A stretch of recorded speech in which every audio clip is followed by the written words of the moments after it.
बंदी छोड़ सतगुरु रामपाल जी परमेश्वर जी की जय हो। परम पिता परमात्मा, सारी सृष्टि के रचनहार, कुल मालिक, असंख्य ब्रह्मांडों के स्वामी, जगत गुरु, तीनों लोकों में प्रवेश करके सबका भरण पोषण करने वाले राजाधिराज, आत्माधार, नाथों के नाथ, देव के देव महादेव, सर्वेश्वर महेश्वर मृत्युंजय, अजरो अमर, आदि अनादि सनातनी प्रभु, जगत पिता जगदीश्वर, श्री श्री 1008 की उपाधि के वास्तविक अधिकारी, अकाल मूरत, शब्द स्वरूपी राम, वासुदेव, सर्वगतम ब्रह्म, परम पूज्य, प्रथम पूज्य, परम संत, परम पुरुष, परम धनी, परम दयालु, सत्य कबीर, हक्का कबीर, अल्लाहु अकबर, अल्लाह ताला, जगत के तारणहार, जगत के मुक्तिदाता, जगत के जगन्नाथ, हारे का सहारा, हिंदुओं का राम प्रभु भगवान, मुसलमानों का अल्लाह, ईसाइयों का मसीह, सिखों का वाहेगुरु, दया के सागर दयानिधि, करुणा के सागर करुणानिधि, असली मर्यादा पुरुषोत्तम, असली लीलाधर, संत श्रोमणी सतगुरु रामपाल जी भगवान के चरण कमल में आप और हम सभी वीडियो देख रहे भाई बहनों का अनंत कोटि दंडवत प्रणाम। विशेष तौर पे आज का वीडियो संत रामपाल जी महाराज जी के तमाम भक्तगणों के लिए, उनकी आंखें खोलने के लिए, और किस प्रकार से काल बली भक्तों की मर्यादा तुड़वाता है उनको विश्वास में लेके, आज इन तमाम विषयों पे हम थोड़ी बहुत चर्चा करेंगे। और विशेष तौर पे रक्षाबंधन पर भी हम चर्चा करेंगे, क्योंकि आज रक्षाबंधन का एक परंपरागत त्योहार है जिसको देखा देखी में मनाया जा रहा है, उस पर भी हम चर्चा करेंगे। सबसे पहले तो मैं मेरे तमाम भगत भाई बहनों को यह कहना चाहूंगा कि 8 वर्षों से बरवाला कांड के बाद से हम सत्सेवक आप लोगों को दिन रात समझाने का प्रयास करते हैं कि भाई ये ज्योति निरंजन है, यहां का भगवान 21 ब्रह्मांड का स्वामी काल है, काल। और ये कोई छोटी मोटी शक्ति नहीं है, कोई छोटी मोटी पावर नहीं है। आप लोग जिस प्रकार से गुरुदेव भगवान के जेल जाने के बाद में आंखें बंद करके भक्ति मार्ग पर देखा देखी में चल रहे हो, ये आने वाले समय में आप लोगों के लिए बहुत बड़ी परेशानी का कारण बन जाएगा। और उस समय गुरुदेव भगवान चाहकर भी आपकी मदद नहीं कर पाएंगे, क्योंकि जैसा आप भक्ति मार्ग पर बोओगे आप वही काटोगे, वैसा ही आपको जो है उस कर्म का परिणाम मिलेगा। तो काल ने बहुत प्रकार से तरह तरह के साम दाम दंड भेद छल कपट अपनाते हुए संत रामपाल जी के जेल जाने के बाद में उनके भक्तों की संत रामपाल जी के कलयुगी परिवार के माध्यम से मर्यादाएं तोड़वाई। हजारों भक्तों को अकाल मौत मरवा दिया उस काल ने संत रामपाल जी के परिवार के माध्यम से। वो चाहे इशार की तारीखों पर आते जाते समय ट्रेन से कट के मरो, चाहे फांसी लगा के मरो, या चाहे कोई बीमारी से मरो, या मर्यादा टूटने से किसी और प्रकार से मरो, हजारों आत्माओं को परमात्मा से दूर करवा दिया। और उस समय सतलोक आश्रम मैनेजमेंट हरियाणा ने, संत रामपाल जी भगवान के कलयुगी परिवार ने भगत समाज को भ्रमित करने के लिए काल प्रेरणा से एक बहुत ही भयंकर और सूक्ष्म चाल चली। क्योंकि जितना भी ये षड्यंत्र जो कर रहे हैं संत रामपाल जी के नाम से उनके परिवार वाले, ये इनका अपना कोई दिमाग नहीं है। संत रामपाल जी का परिवार तो दुनिया का सबसे मंद बुद्धि और बेबुद्धि है। बिल्कुल दिमाग नहीं है उन लोगों में, कोई समझ नहीं है उन लोगों को। सारा का सारा जो कंट्रोल है वो काल कर रहा है। काल ने केवल उनको शतरंज की गोटियों की तरह, शतरंज के मोहरों की तरह निमित्त बना रखा है। जैसा वो रिमोट दबाता है वैसा ये लोग काल प्रेरणा से करते रहते हैं। तो 5-6 वर्ष पहले उसी काल के रिमोट से प्रेरित होकर संत रामपाल जी के परिवार ने हजारों नहीं लाखों भक्तों की मर्यादाएं तोड़वाई, लाखों भक्तों की। और मोहरा किस चीज को बनाया? एक सुप्रीम कोर्ट के वकील को, एपी सिंह को, सुप्रीम कोर्ट के वकील एपी सिंह को उस काल ने संत रामपाल जी के काल प्रेरित परिवार के माध्यम से भगत समाज की मर्यादाएं तुड़वाने के लिए मोहरा बनाया, निमित्त बनाया। और इन्होंने एक ढोंग रचा, एक पाखंड रचा। संत रामपाल जी के भाई ने, जो कि बरवाला कांड का मास्टरमाइंड है, संत रामपाल जी के जेल जाने के पीछे की मुख्य वजह है। ये बात अलग है कि संत रामपाल जी पूर्ण परमात्मा है, परमेश्वर है, किसी की औकात नहीं है कि कोई उनको जेल में बैठा दे, लेकिन कुछ लीलाएं परमात्मा समय के अनुसार करता है। अपनी आत्माओं के ज्ञान आधार से परीक्षा लेने के लिए करता है।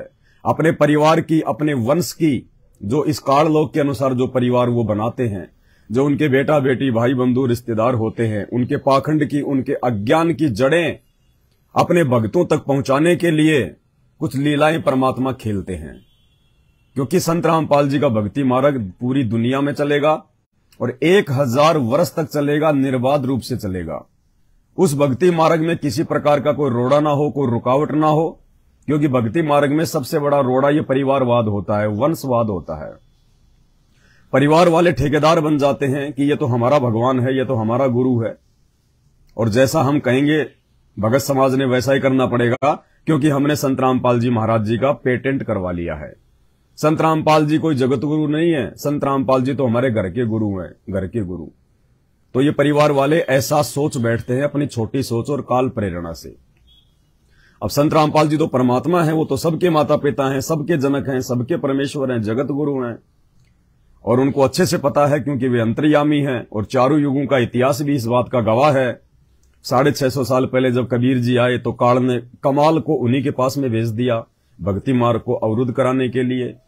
धर्मदास जी से परमात्मा ने मार्ग को आगे बढ़ाने की सोची तो धर्मदास के पुत्र नारायण दास के रूप में काल ने अपना मृत्यु अंधा नाम का दूत भेज दिया। इस बात का भी परमात्मा को अच्छे से पता था। गरीबदास जी के रूप में परमात्मा आए तो उनके बेटों के रूप में, उनके परिवार के रूप में उन्होंने अपने दूत भेज दिए। नानक जी के रूप में परमात्मा ने लीला करी तो नानक जी के दोनों पुत्र श्रीचंद और जयचंद के रूप में काल ने अपने दूत भेज दिए। आगे चल के उन दोनों ने नानक जी के नाम से नए अपने मनमुखी रूप से पंथ चला दिए, और नानक जी से इतनी ईर्ष्या करने लग गए कि नानक जी के अंतिम संस्कार में भी उनके दोनों पुत्र नहीं गए। जब आज वही परमात्मा स्वयं सतगुरु रामपाल जी के रूप में, स्वरूप में धरती पे आए हुए हैं, तो काल कैसे उनके आसपास, उनके परिवार वाले, उनके रिश्तेदारों के रूप में अपने दूत नहीं भेजेगा। तो संत रामपाल जी को इस बात का अच्छे से पता है कि मेरा भाई, मेरे बेटा बेटी, मेरा परिवार, मेरे रिश्तेदार और जो लोग वर्षों से उनके पास में रहा करते थे, जिन्हें हम कोऑर्डिनेटर के नाम से जानते हैं, ये सब के सब लोग काल प्रेरित थे। और ये सब के सब लोग संत रामपाल जी के यथार्थ भक्ति मार्ग में रोड़ा बन के ये उल्टे काम कर रहे थे, जिसका नतीजा बरवाला कांड निकला। वरना जो संत रामपाल जी अपने आध्यात्मिक इतिहास में अपने भक्तों को चींटी तक को सताने का आदेश नहीं देते, वही संत रामपाल जी, वही परमपिता परमेश्वर, सभी आत्माओं का जनक, कैसे पुलिस वालों के साथ अपने भक्तों को लड़ने और मरने मारने के लिए काले कपड़े पहना के हाथों में हथियार देके खड़ा कर देगा।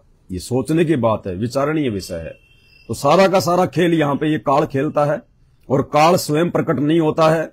ये उन्हीं आत्माओं के सिर पर बैठकर अपना काम करता है, उन्हीं आत्माओं के अंदर प्रवेश करके अपना काम करता है। जो आत्मा भगत बनने के बावजूद भी मर्यादाओं में नहीं रहती है, जो गुरु को परमात्मा के समान नहीं मानती है।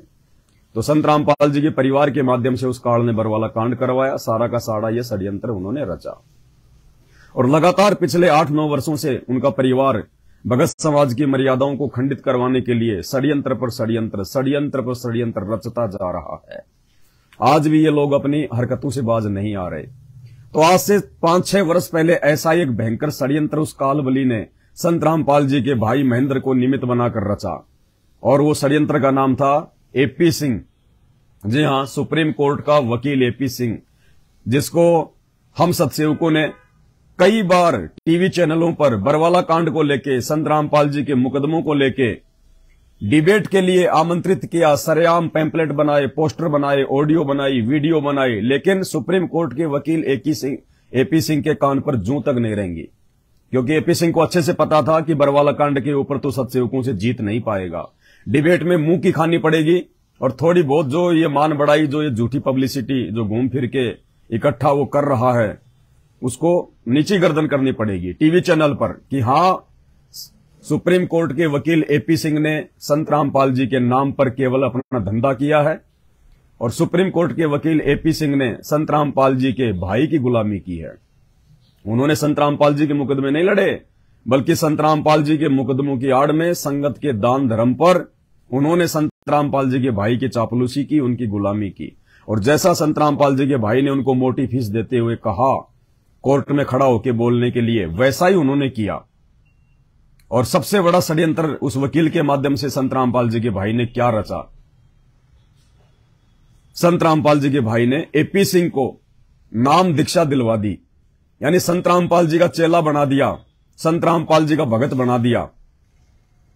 और उसके बाद उसको संगत में उतार दिया कि आपको अपनी फीस मिलती रहेगी, आप इस मूर्ख संगत को फंसा के रखिए, जैसा हम कहें वैसा आप संगत में जाके कहिए, आपकी बातों का ये लोग ज्यादा समर्थन करेंगे, क्योंकि संगत हमेशा भोली होती है और यूं कह लीजिए मूर्ख भी होती है। तो आप एक वकील हैं, जाने माने वकील हैं, और जगत वालों की बातों को भगत बहुत ज्यादा महत्व देंगे कि देखो हमारे गुरुजी के लिए जगत वाले भी नारे लगा रहे हैं। तो एपी सिंह को काल प्रेरणा से संगत की मर्यादाएं तोड़वाने के लिए आज से 5-6 वर्ष पहले संत रामपाल जी के मुकदमों के नाम पे उनके भाई के द्वारा संगत में उतार दिया गया।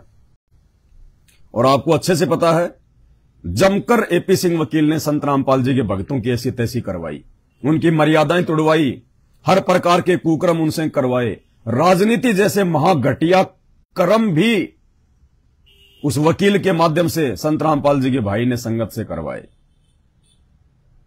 और एक छोटा सा वीडियो मैं आपको दिखाना चाहूंगा मध्य प्रदेश के भोपाल का, जहां पे 2019 में जब चुनाव थे तो कांग्रेस के समर्थन में सतलोक आश्रम मैनेजमेंट हरियाणा ने संत रामपाल जी के कलयुगी भाई ने एपी सिंह वकील को मोहरा बनाकर संगत की ऐसी की तैसी करवाई। और दिग्विजय सिंह को साथ में लेके एपी सिंह ने संत रामपाल जी के भक्तों के पास में खूब आना जाना किया, खूब मीटिंग्स वगैरह ली, और कैसे लोगों को मूर्ख बनाया संत रामपाल जी के भगत होकर, संत रामपाल जी की भक्ति का नाम लेकर, संत रामपाल जी की आड़ लेकर। देखिएगा एक छोटा सा वीडियो भोपाल का 2 मिनट का। मध्य प्रदेश का जो स्टेट कोऑर्डिनेटर है विष्णु साहू, उसके साथ में एपी सिंह, और एपी सिंह के साथ में कांग्रेस नेता दिग्विजय सिंह।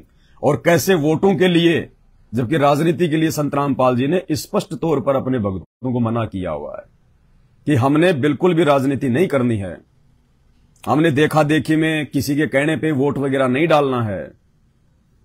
बहुत सारी बातें संत रामपाल जी ने राजनीति के विषय में बताई है कि आपके द्वारा चुना गया जो कैंडिडेट है वो जो भी कर्म और कुकर्म करेगा उसी अनुपात में आपको भी भोगना पड़ेगा। इसलिए संत रामपाल जी ने अपने भक्तों को राजनीति से हमेशा दूर रहने की सलाह दी है। लेकिन देखिए एपी सिंह के माध्यम से कैसे उस काल ने ये तांडव मचाया। आदरणीय एपी सिंह जी, आदरणीय विष्णुदास जी, हमारे रामपाल जी महाराज के सभी आदरणीय अनुयायी भाइयों और बहनों, सबसे पहले तो माफी चाहता हूं देर से आया, लेकिन आप जानते हैं, देखता हूं कि सुबह टाइम पर निकलते हैं तो धीरे धीरे विलम्ब होता चला जाता है। हर आदमी चाहता है माफी करो, माफी करो। रामपाल जी महाराज के इतने शिष्य होंगे मुझे तो अंदाजा नहीं होता। आपके पोलिंग पे एजेंट है, ये पोलिंग एजेंट वहां मिलेंगे। कांग्रेस नेता दिग्विजय सिंह कह रहा है कि मुझे तो यकीन ही नहीं कि संत रामपाल जी महाराज के इतने भगत होंगे। तो तुरंत संत रामपाल जी का भूतपूर्व भगत एपी सिंह खड़ा होकर कह रहा है कि नहीं, ये तो खाली आपके पोलिंग एजेंट है, पोलिंग एजेंट, ये तो खाली दलाल हैं। ये संत रामपाल जी के जितने भगत आप देख रहे हो सामने बैठे हुए, ये तो खाली आपके कार्यकर्ता बनेंगे, ये तो आपके पोलिंग एजेंट, पोलिंग एजेंट। सतगुरु के भक्तों को राजनेताओं का एजेंट बना दिया, दलाल बना दिया। ध्यान से सुनिएगा। आप जीतने के बाद बोलिएगा, रुपया नहीं चाहिए हमें कुछ भी। रामपाल जी महाराज के इतने शिष्य होंगे मुझे तो अंदाजा नहीं होता। पदाधिकारी आपके पोलिंग पे एजेंट चाहिए पोलिंग एजेंट, वहाँ मिलेंगे। ऐसे हैं कि 1 रुपया नहीं चाहिए, हमें कुछ भी नहीं चाहिए, हमारी बात सिर्फ संसद में रख देना। लगाएंगे सब, पैसा हम लगाएंगे।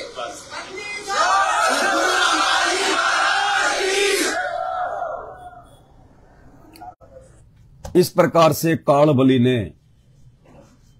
सतलोक आश्रम मैनेजमेंट हरियाणा के सर पर बैठकर इस वकील के माध्यम से संगत की ऐसी तैसी करवाई, घटिया राजनीति का हिस्सा बना के एपी सिंह वकील को संत रामपाल जी का भगत बनाने का ढोंग रचा के, ताकि मूर्ख संगत आसानी से हमारे जाल में फंसी रहे, हमारे कब्जे में रहे, दान धर्म आता रहे और मूर्ख संगत ये सोचे कि संत रामपाल जी के भाई ने, सतलोक आश्रम मैनेजमेंट ने संत रामपाल जी को जेल से बाहर निकलवाने के लिए सुप्रीम कोर्ट के वकील एपी सिंह को बना लिया, एपी सिंह को बना लिया और एपी सिंह जाके संगत में लंबी लंबी बातें फेंकने लग गया, लंबे लंबे नारे लगाने लग गया। दिल्ली में जंतर मंतर से खड़ा होके, भक्तों इतनी जोर से बोलो कि हिसार की दीवारों तक तुम्हारी आवाज चली जाए, बंदी छोड़ संत रामपाल जी दास जी महाराज की जय। और वो मूर्ख संगत, वो लाखों की भीड़ इस षड्यंत्र को ना समझते हुए और उनकी हाँ में हाँ मिलाती रही। संत रामपाल जी की जमानत के नाम पे, संत रामपाल जी के वकीलों की फीस के नाम पे लाखों में, करोड़ों में, अरबों में उन काल प्रेरित लोगों को जमकर दान धर्म किया और नतीजा क्या हुआ? कुपात्रों को दान देने के चलते सबकी मर्यादा खंडित हुई। और जैसे ही उस काल का वो षड्यंत्र सफल हुआ, काल अपनी साजिश में सफल हुआ कि मैंने हजारों मूर्खों की मर्यादाएं तुड़वा दी हैं, हजारों मूर्खों को मैंने जो है भक्ति मार्ग से बिल्कुल मैंने दूर कर दिया है।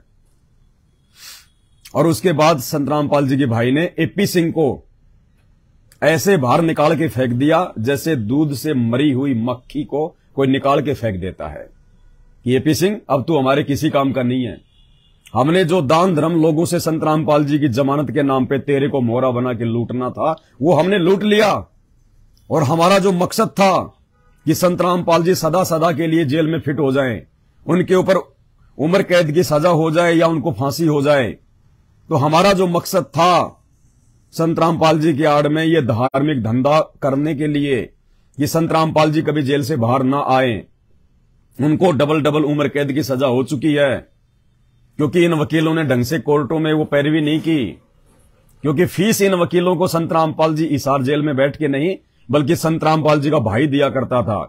तो वकील को संत रामपाल जी से कोई मतलब नहीं होता, वकील को अपनी फीस से मतलब होता है। तो जैसा संत रामपाल जी के भाई ने कहा वैसा इन वकीलों ने किया और आज भी कर रहे हैं।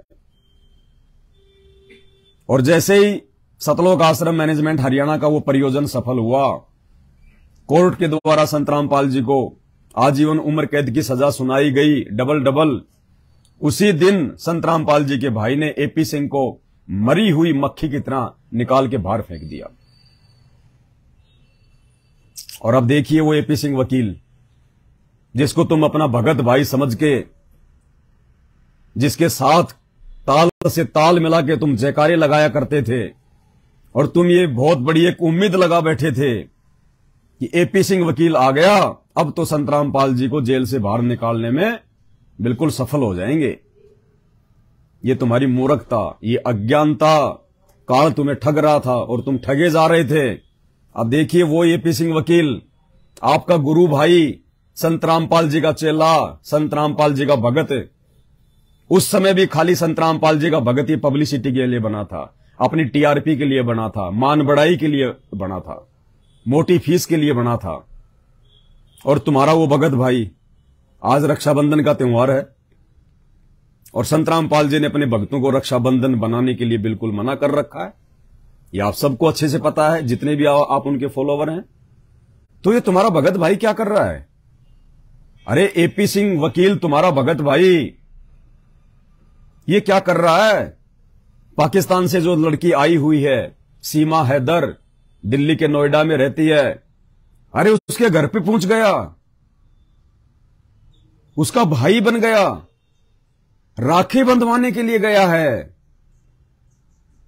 हां जी, संत रामपाल जी का चेला, संत रामपाल जी का भूतपूर्व चेला डॉक्टर एपी सिंह वकील, आप मूर्ख संगत का ये गुरु भाई भूतपूर्व गुरु भाई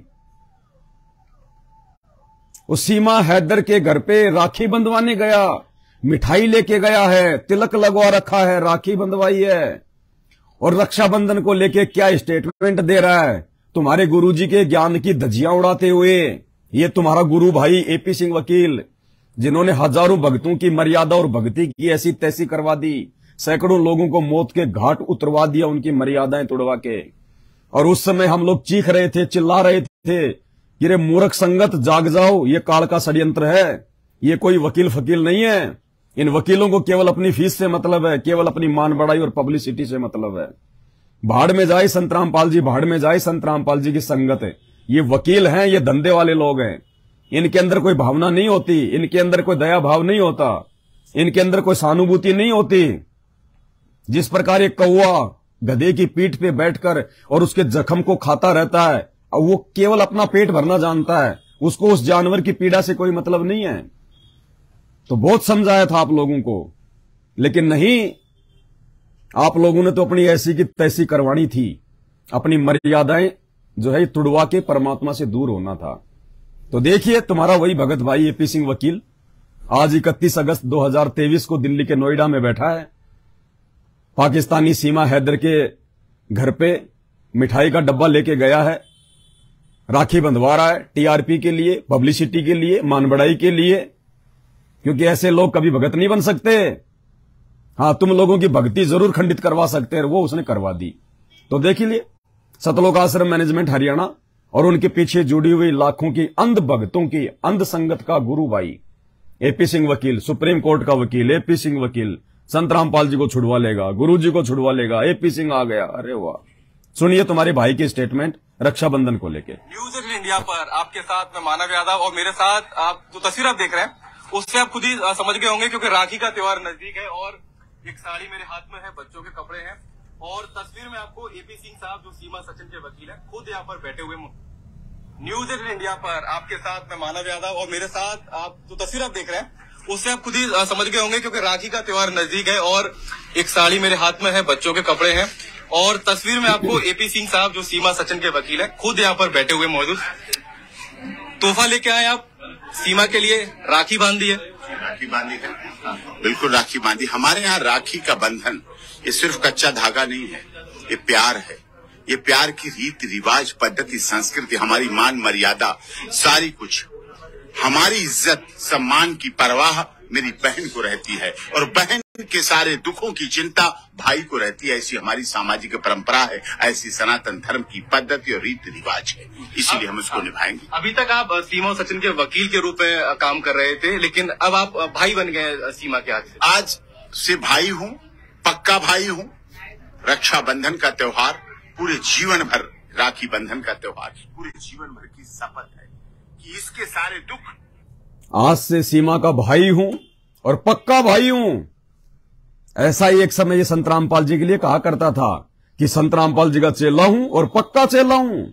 और ये पक्का चेला ये रक्षाबंधन मना रहा है, उन्हीं संत रामपाल जी महाराज जी के ज्ञान की धज्जियां उड़ा रहा है, आप सभी भगत भाई बहनों के मुंह पे तमाचा मार रहा है। तुम्हारा गुरु भाई दुनिया को क्या संदेशा दे रहा है तुम्हारे गुरु के ज्ञान के विपरीत चल के? अंध भगत तुम हो, सबसे बड़े अंध भगत, दुनिया के सबसे बड़े अंध भगत संत रामपाल जी के भगत हैं। वो भगत जो संत रामपाल जी के काल प्रेरित परिवार के पीछे आंखों पे काली पट्टी बांध के गांधारी की तरह चल रहे हैं। दुनिया के सबसे बड़े अंध भगत हैं ये, सबसे बड़े अंध भगत। और उसी अंध भक्ति के चलते काल इनकी रोज ऐसे तैसी करता है, रोज इनके ऐसे तैसी करता है। किसी को एक्सीडेंट में मारता है, किसी को हारी और बीमारी से मारता है, किसी के घर में लड़ाई झगड़े, परेशानियां, बीमारियां, हॉस्पिटल में पड़े हैं, आश्रमों में मरते हैं ट्रैक्टर के नीचे दब दब के, आश्रमों में आते जाते समय रोड एक्सीडेंट में मर रहे हैं। ये नतीजा है मर्यादा तोड़ने का, संत रामपाल जी के ज्ञान के विपरीत चलने का। अब भुगतो। ये तुम्हारा भाई ये एपी सिंह ये रक्षाबंधन मना रहा, अब करो इसको फोन, करो इनको फोन कि भाई तू क्या कर रहा है, तू तो संत रामपाल जी का चेला है, क्यों अपने गुरुजी की बेइज्जती कर रहा है? संत रामपाल जी तो मना करते हैं रक्षाबंधन का त्योहार मनाने के लिए। संत रामपाल जी तो मना करते हैं इन फालतू की इन परंपराओं का निर्वाह करने के लिए। फिर ये क्या कर रहा है तुम्हारा भाई एपी सिंह? यही होता है काल का सूक्ष्म चाल, काल का षड्यंत्र इसी को कहते हैं। और इस काल के षड्यंत्र को समझने की ये बुद्धि परमात्मा ने केवल सत्सेवकों को बख्शी है। संत रामपाल जी ने अपने कलयुगी परिवार को नहीं बख्शी। उस परिवार का तो सत्यानाश होना है आने वाले समय में, उस परिवार का तो सत्यानाश होना है, क्योंकि संत रामपाल जी के मार्ग में सबसे बड़ा रोड़ा उनका परिवार है। और जैसे कर्म वो परिवार वर्तमान में उनके ज्ञान और मर्यादाओं के खिलाफ जाकर कर रहा है, तो कहते हैं राम किसी को मारे नहीं, मारे तो हत्यारा राम, अपने आप ही मर जाएंगे वो कर कर खोटे काम। तो संत रामपाल जी ने अपने भक्तों को ये रक्षाबंधन जैसा परंपरागत त्योहार मनाने के लिए मना किया है। यदि हमने भक्ति करनी है तो, क्योंकि भक्ति मार्ग में सतगुरु का वचन सर्वोपरि होता है। हमने सतगुरु के वचन की लाज रखनी है। हमने इस फोकट की फालतू की इस परंपरा का निर्वाह करके हमने किसी जगत वालों की लाज नहीं रखनी, हमने बहन की लाज नहीं रखनी, हमने रिश्तेदारों की लाज नहीं रखनी। संत रामपाल जी ने रिश्तेदारों का आदर सत्कार करने के दूसरे तरीके बताए हैं। राखी बांधने से कोई ज्यादा प्यार प्रेम नहीं बढ़ता है। भाई ना आपके घर पे आवे, उसको प्यार से बोलो, उसको इज्जत दो, अच्छा अच्छा उसको खाना खिलाओ, उसके दुख में तुम दुखी हो, उसकी मदद करो। ये होता है बहन को इज्जत देना। खाली साल में एक बार आके 5 रुपए की राखी बांध के 5,000 रुपए ले जाए, वो भाई बहन का प्यार नहीं है, वो सवारथ है। सवारथ बहन केवल इसलिए आती है राखी बांधने के लिए कि भाई माया देगा, माया मोटा पैसा देगा भाई, और कोई नहीं है, इससे ज्यादा कोई भाई बहन नहीं है। तो संत रामपाल जी ने अपने भक्तों को रक्षाबंधन मनाने के लिए मना किया है, और इसके बावजूद तुम्हारा गुरु भाई एपी सिंह रक्षाबंधन मना रहा है और मीडिया के माध्यम से उसका प्रचार प्रसार भी कर रहा है कि देखो मैं संत रामपाल जी का भगत है और कैसे संत रामपाल जी के ज्ञान की धज्जियां उड़ा रहा हूं। तो भाई और बहनों, हमने गुरु मर्यादा को लेकर चलना है। और संत रामपाल जी ने क्यों मना किया? ये पूर्ण परमात्मा है, पूर्ण परमेश्वर है। ये आप और हमसे ये सत भक्ति करवा के और सदा सदा के लिए हमारे को इन बंधनों से छुड़वाने के लिए आया है, हमारे को ऋण संबंधों से छुड़वाने के लिए आया है। क्योंकि हम यहां पे इस काललोक में ऋण संबंधों के चलते ही आपस में जो है बंधे हुए हैं, और इन्हीं ऋण संबंधों के चलते हम गधे कुत्ते सुअर बनते हैं। दर बदर हमारे जन्म और मृत्यु होते रहते हैं। अरे तो परमात्मा तो हमारे को इन बंधनों से बाहर निकालने के लिए आए हैं, और हम लोग ये रक्षाबंधन का त्योहार मना के बहन की इज्जत के ठेकेदार बन के हम तो और ज्यादा ऋण संबंधों में बंध रहे हैं। और वैसे तो इस रक्षाबंधन का कोई सिर पैर ही नहीं है, इसका कोई इतिहास ही नहीं है। ये क्यों मनाया जाता है किसी को नहीं पता। सैकड़ों प्रकार की कहानियां और किस्से हैं, कोई सिर पैर नहीं है, सिर्फ देखा देखी चल रही है। उस समय क्यों मनाया जाता था, इसका क्या रीजन था, वर्तमान में उसकी कोई आवश्यकता ही नहीं है। फिर भी फालतू में बोझ उठा रहे हैं, परंपराओं का निर्वाह कर रहे हैं बिना ज्ञान के, देखा देखी में एक मनोरंजन का साधन बना लिया। त्योहारों को तो हम सनातनियों ने मनोरंजन का साधन बना लिया। जब भी होली आती है या दिवाली आती है तो होली और दिवाली क्यों मनाई जाती है, उसके पीछे मनाने का रीजन क्या था, क्या वर्तमान में वो होली और दिवाली मनानी चाहिए, क्या वर्तमान में उसके मनाने का कोई मकसद है, कोई औचित्य है, किसी को नहीं पता। दिवाली मनाई जाती है, अरे दिवाली इसलिए मनाई जाती थी कि जब श्री रामचंद्र अपनी पत्नी सीता को रावण की जेल से छुड़वा के अयोध्या लेके आ रहे थे, तो उस समय अमावस्या की रात थी, काली रात थी, चांद नहीं निकल रहा था, रोशनी नहीं थी, लाइट उस समय नहीं हुआ करती थी, बिजली नहीं थी। अयोध्या वासियों ने यह सोच के कि आज हमारे भगवान हमारी माता को लंका से लेके अयोध्या में आ रहे हैं, इसलिए उन्होंने भगवान राम के स्वागत में, माता सीता के स्वागत में उन्होंने देसी घी के दीपक जलाए थे पूरी अयोध्या में। ताकि भगवान को यह ना लगे कि हम लोग कोई शोक में डूबे हुए हैं, कि हम लोगों ने उनका स्वागत नहीं किया, हमने भगवान का आदर सत्कार नहीं किया, या माता सीता को भगवान अयोध्या में लेके आ रहे हैं तो हमें कोई खुशी नहीं है। इन सारी बातों के लिए उन्होंने देसी घी के दीपक जलाए थे पूरी अयोध्या में, और आगे चल के ये परंपरा बन गई। अब आज ना तो धरती पे श्री राम है, ना माता सीता है, ना रावण है, और उसी भगवान श्री राम ने कुछ ही वर्षों के बाद में उस माता सीता को जंगल में निकाल दिया था। गर्भवती अपनी पत्नी सीता को जंगल में निकाल दिया। वो कैसे खा रही है, कैसे पी रही है, कैसे जी रही है, उनको कोई मतलब नहीं, कोई लेना देना नहीं। और तुम आज तक उस परंपरा का निर्वाह कर रहे हो। अरे 2 साल के बाद तो अयोध्या वासियों ने ही दिवाली को मनाना जो है बंद कर दिया था, माता सीता के दुखों को देखते हुए, और तुम आज भी उसी परंपरा के पीछे लग रहे हो। आज कौन सा भगवान लंका से सीता लेके आया जो हम लोग ये दिवालियां मना रहे हैं?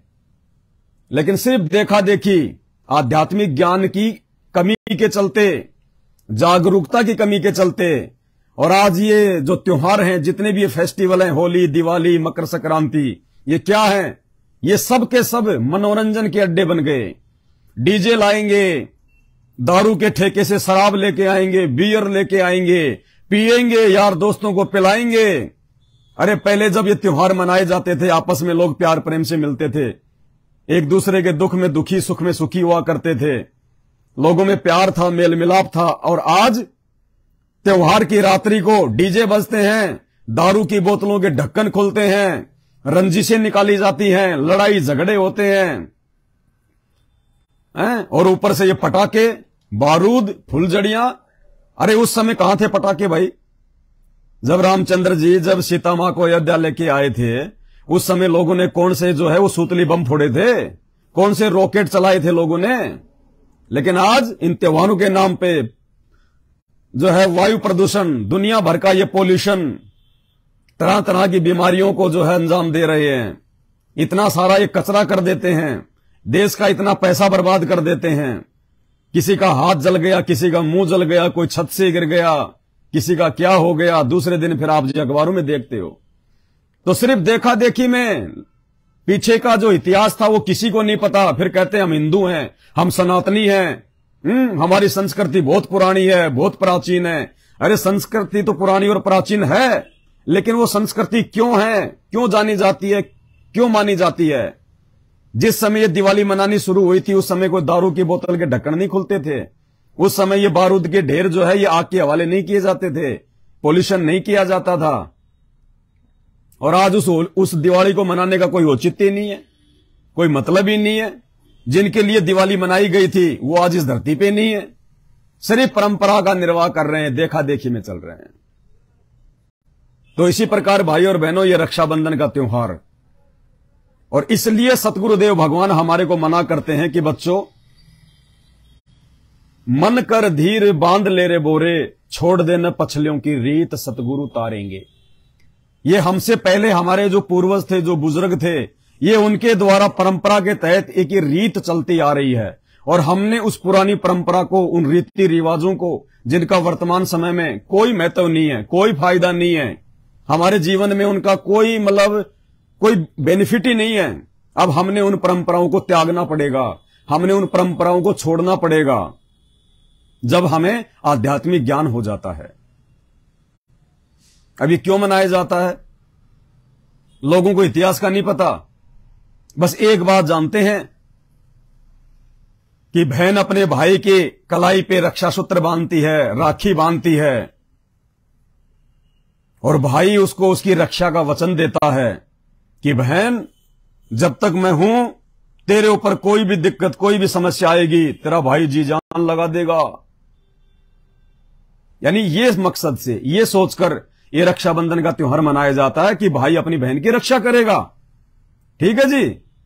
अब जैसे ही बहन भाई के रक्षाबंधन पे रक्षा सूत्र बांध के 5-7 राखियां बांध के 1000, 1500, 2000, 5000 रुपए, 2-4 जोड़ी कपड़ों की लेके जैसे ही अपने ससुराल में जाती है, और रास्ते में उस बहन का उस बस में एक्सीडेंट हो जाता है, रास्ते में बहन की गाड़ी का एक्सीडेंट हो गया और बहन की मृत्यु हो गई।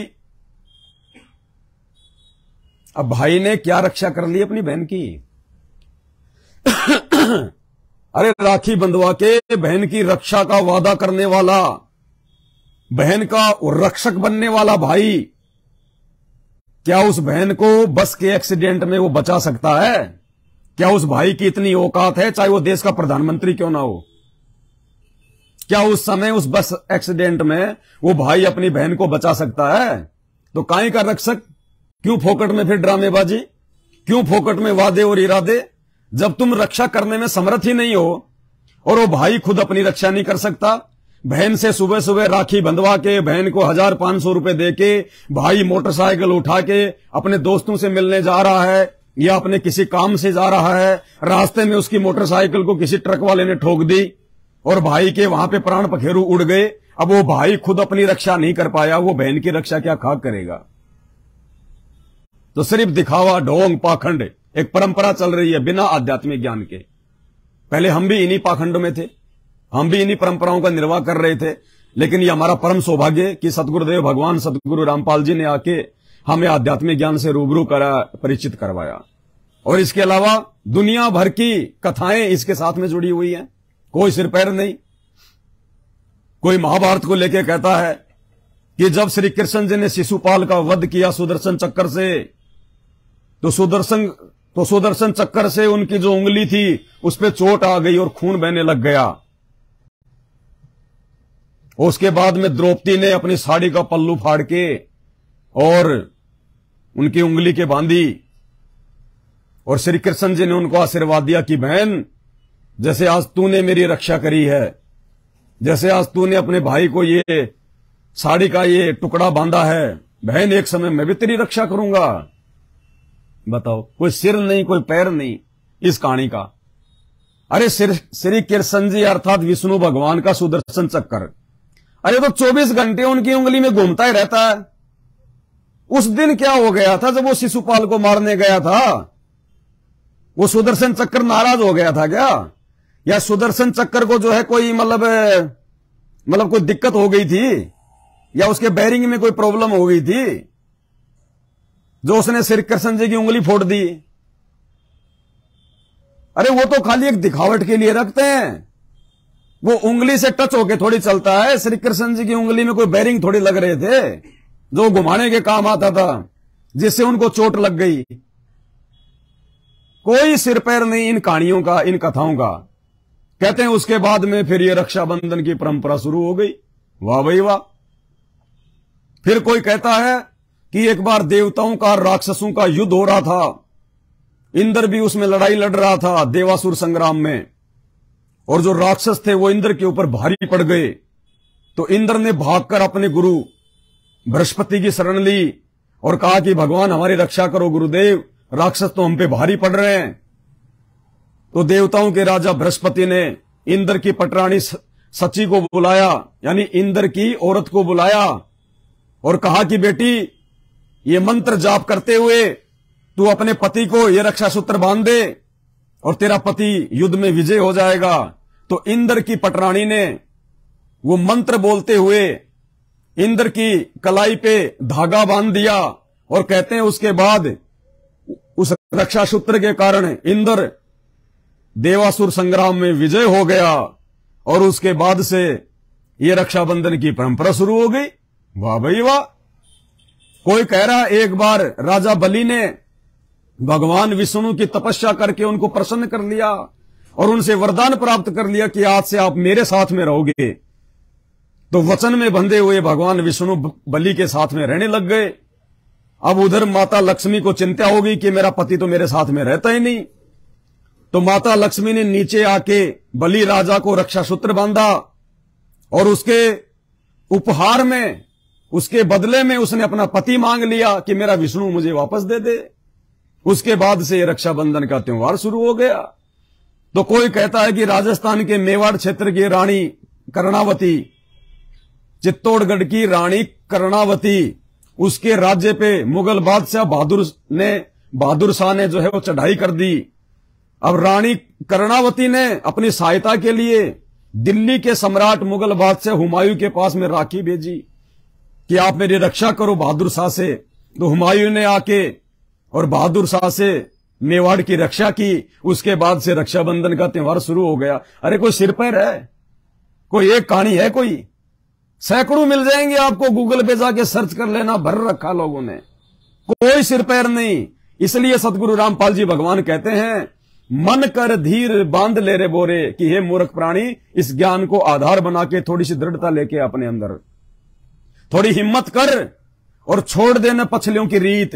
यानी आज से पहले तेरे जो पहले वाले जो पूर्वज थे, जिन्होंने बेचारों ने देखा देखी में, बेचारे अनपढ़ थे, अक्षर ज्ञान नहीं था, जैसा भी उनको समाज के ठेकेदारों के द्वारा, धर्म गुरुओं के द्वारा जो भी उनको बता दिया जाता था धर्म के नाम पे, वैसा ही बेचारे वो करने लग जाते थे कि पंडित जी तो नालंदा विश्वविद्यालय में संस्कृत पढ़ के आए हैं, हमारे गुरुजी तो काशी विश्वविद्यालय में चारों वेदों का ज्ञान प्राप्त करके आए हैं। तो हमारे गुरुदेव जो कह रहे हैं वो तो वेदों में भी लिखा होगा, गीता में भी लिखा होगा, भाई ऐसा ही कर लो। तो वो बेचारे भोले हमारे पूर्वज जो अनपढ़ थे, जिनको शास्त्रों का ज्ञान नहीं था, जैसा वो नकली धर्मगुरु उनको कहते थे, बेचारे वैसा ही करने लग जाते थे। और आज तक हम उसी परिपाटी को, वो सांप वाली लकीर को हम पीटते आ रहे हैं। तो भाई और बहनों, यदि अब हमने सतलोक की भक्ति करनी है, अगर हमने 84 लाख योनियों से बाहर निकलना है, तो हमने अपने गुरु के वचन पे चलना पड़ेगा। सतगुरु रामपाल जी भगवान की प्रत्येक मर्यादा में चलना पड़ेगा। वो भाई बहन का रक्षक नहीं हो सकता। वो एक छोटा सा धागा, वो धागा भी आजकल वो फैशनेबल बन गया। अरे पहले तो फोम के आते थे मोटे मोटे, उनके ऊपर एक सितारा सा आता था, मोटी मोटी राखियां होती थी, एक ही राखी बहुत होती थी पूरे हाथ को भरने के लिए। और आजकल कोई चांदी का ब्रासलेट लेके आ रही है कि भाई को चांदी का ब्रासलेट दूंगी रक्षाबंधन के नाम पे। तो 5,000 का ब्रासलेट है तो भाई कम से कम 21,000 तो देगा। कोई सोने की जो है सोने की पॉलिश किया हुआ लेके आ रही है। कोई तरह तरह की रंग बिरंगी फैशनेबल। अब ये सब दिखावा हो गया, पाखंड हो गया। आज कोई भी आदमी जो राखी आज से 20 साल पहले जो बांधी जाती थी, एक मोटा सा एक फोम होता था, गद्दा सा फोम बर्फी के जैसा, और उसके ऊपर एक फूल होता था, इतनी बड़ी राखी होती थी। आज कोई भी माई का लाल मेरे को बांध के दिखा दे, वो राखी कोई भी बांध के दिखा दे, बेइज्जती महसूस होगी कि ये क्या बांध दिया, इतना मोटा सारा। लोग देखेंगे तो हंसेंगे, अरे यार 21वीं सदी में तू ये मोटा सारा ये गद्दा बंधवा के आ गया। कोई नहीं बंधवाता, वो राखियां बंद हो गई। तो ये मान बढ़ाई का प्रतीक है, ये सब मान बढ़ाई का हो गया। कोई भाई बहन की कोई रक्षा नहीं, ना भाई अपनी रक्षा कर सकता, ना बहन अपनी रक्षा कर सकती। वो बहन का पति रोज शराब पी के उसकी जो है सोडसी भरता है, बचा लो ना वो उसका भाई। वो भाई भी नहीं जाता कि कहीं मेरे ऊपर भी कोई 420 का मुकदमा ना लगा दे वो जीजा जी। कोई नहीं जाता। वो बोलते हैं बहन तेरे को शादी वादी कर दी, सब कुछ कर दिया, तू जाने तेरा काम जाने। भाई बहन का प्यार तो है ही नहीं आज वर्तमान में। ये भाई बहन का प्यार बढ़ेगा संत रामपाल जी की भक्ति से, संत रामपाल जी के ज्ञान से। ये कोई तरीका नहीं है भाई बहन का ये प्यार बढ़ाने का। ये तो केवल पैसों के लिए है, एक दिन का दिखावा है, इससे ज्यादा कुछ नहीं है। तो भाई और बहनों, वो भाई वाला काम भी, उस बहन के लिए भाई वाला काम भी सतगुरु करेगा।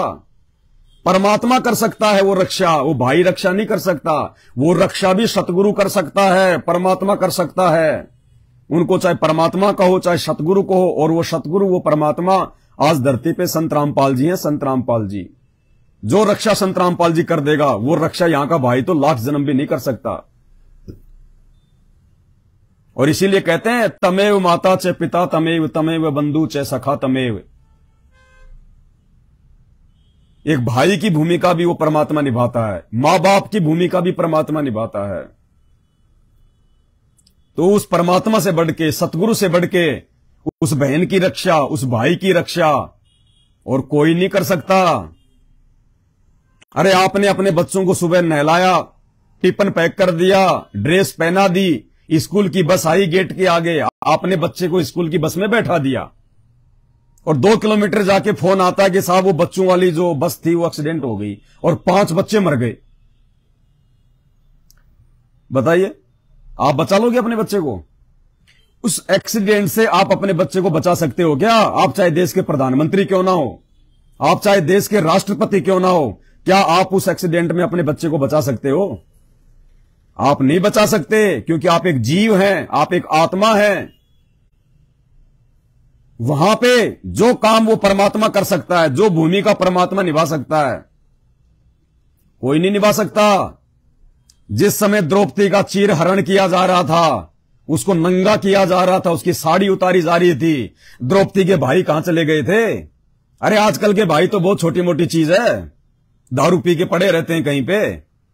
उनको अपनी बहनों से ज्यादा तो अपनी बीवियों की चिंता है। अरे द्रौपदी के भाई कहां चले गए थे? वो तो एक से एक बलशाली होंगे।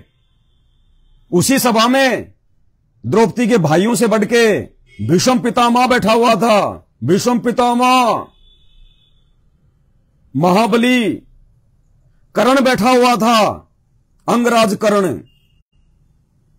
उनका गुरु बैठा हुआ था द्रोणाचार्य, और 5 उसके पति बैठे हुए थे। द्रौपदी के भाई से कहीं अधिक बलशाली युधिष्ठिर, नकुल, सहदेव, भीम, अर्जुन, 5 पांडव बैठे हुए थे। और जिस समय द्रौपदी को नंगा किया जा रहा था, जिस समय उस द्रौपदी को अपनी रक्षा के लिए उनकी आवश्यकता थी, विशेष आवश्यकता थी उस समय द्रौपदी को, सबकी गर्दन नीची हो रखी थी, नीची। अरे जब ऐसे ऐसे महाबली और उस अबला की रक्षा नहीं कर पाए, उस बहन की रक्षा नहीं कर पाए, आज के भाई क्या कर लेंगे? तानसेन गुटखा खा के दिन में 20 बार मुंह से पिचकारियां मारने वाले भाई क्या रक्षा कर लेंगे अपनी बहन की?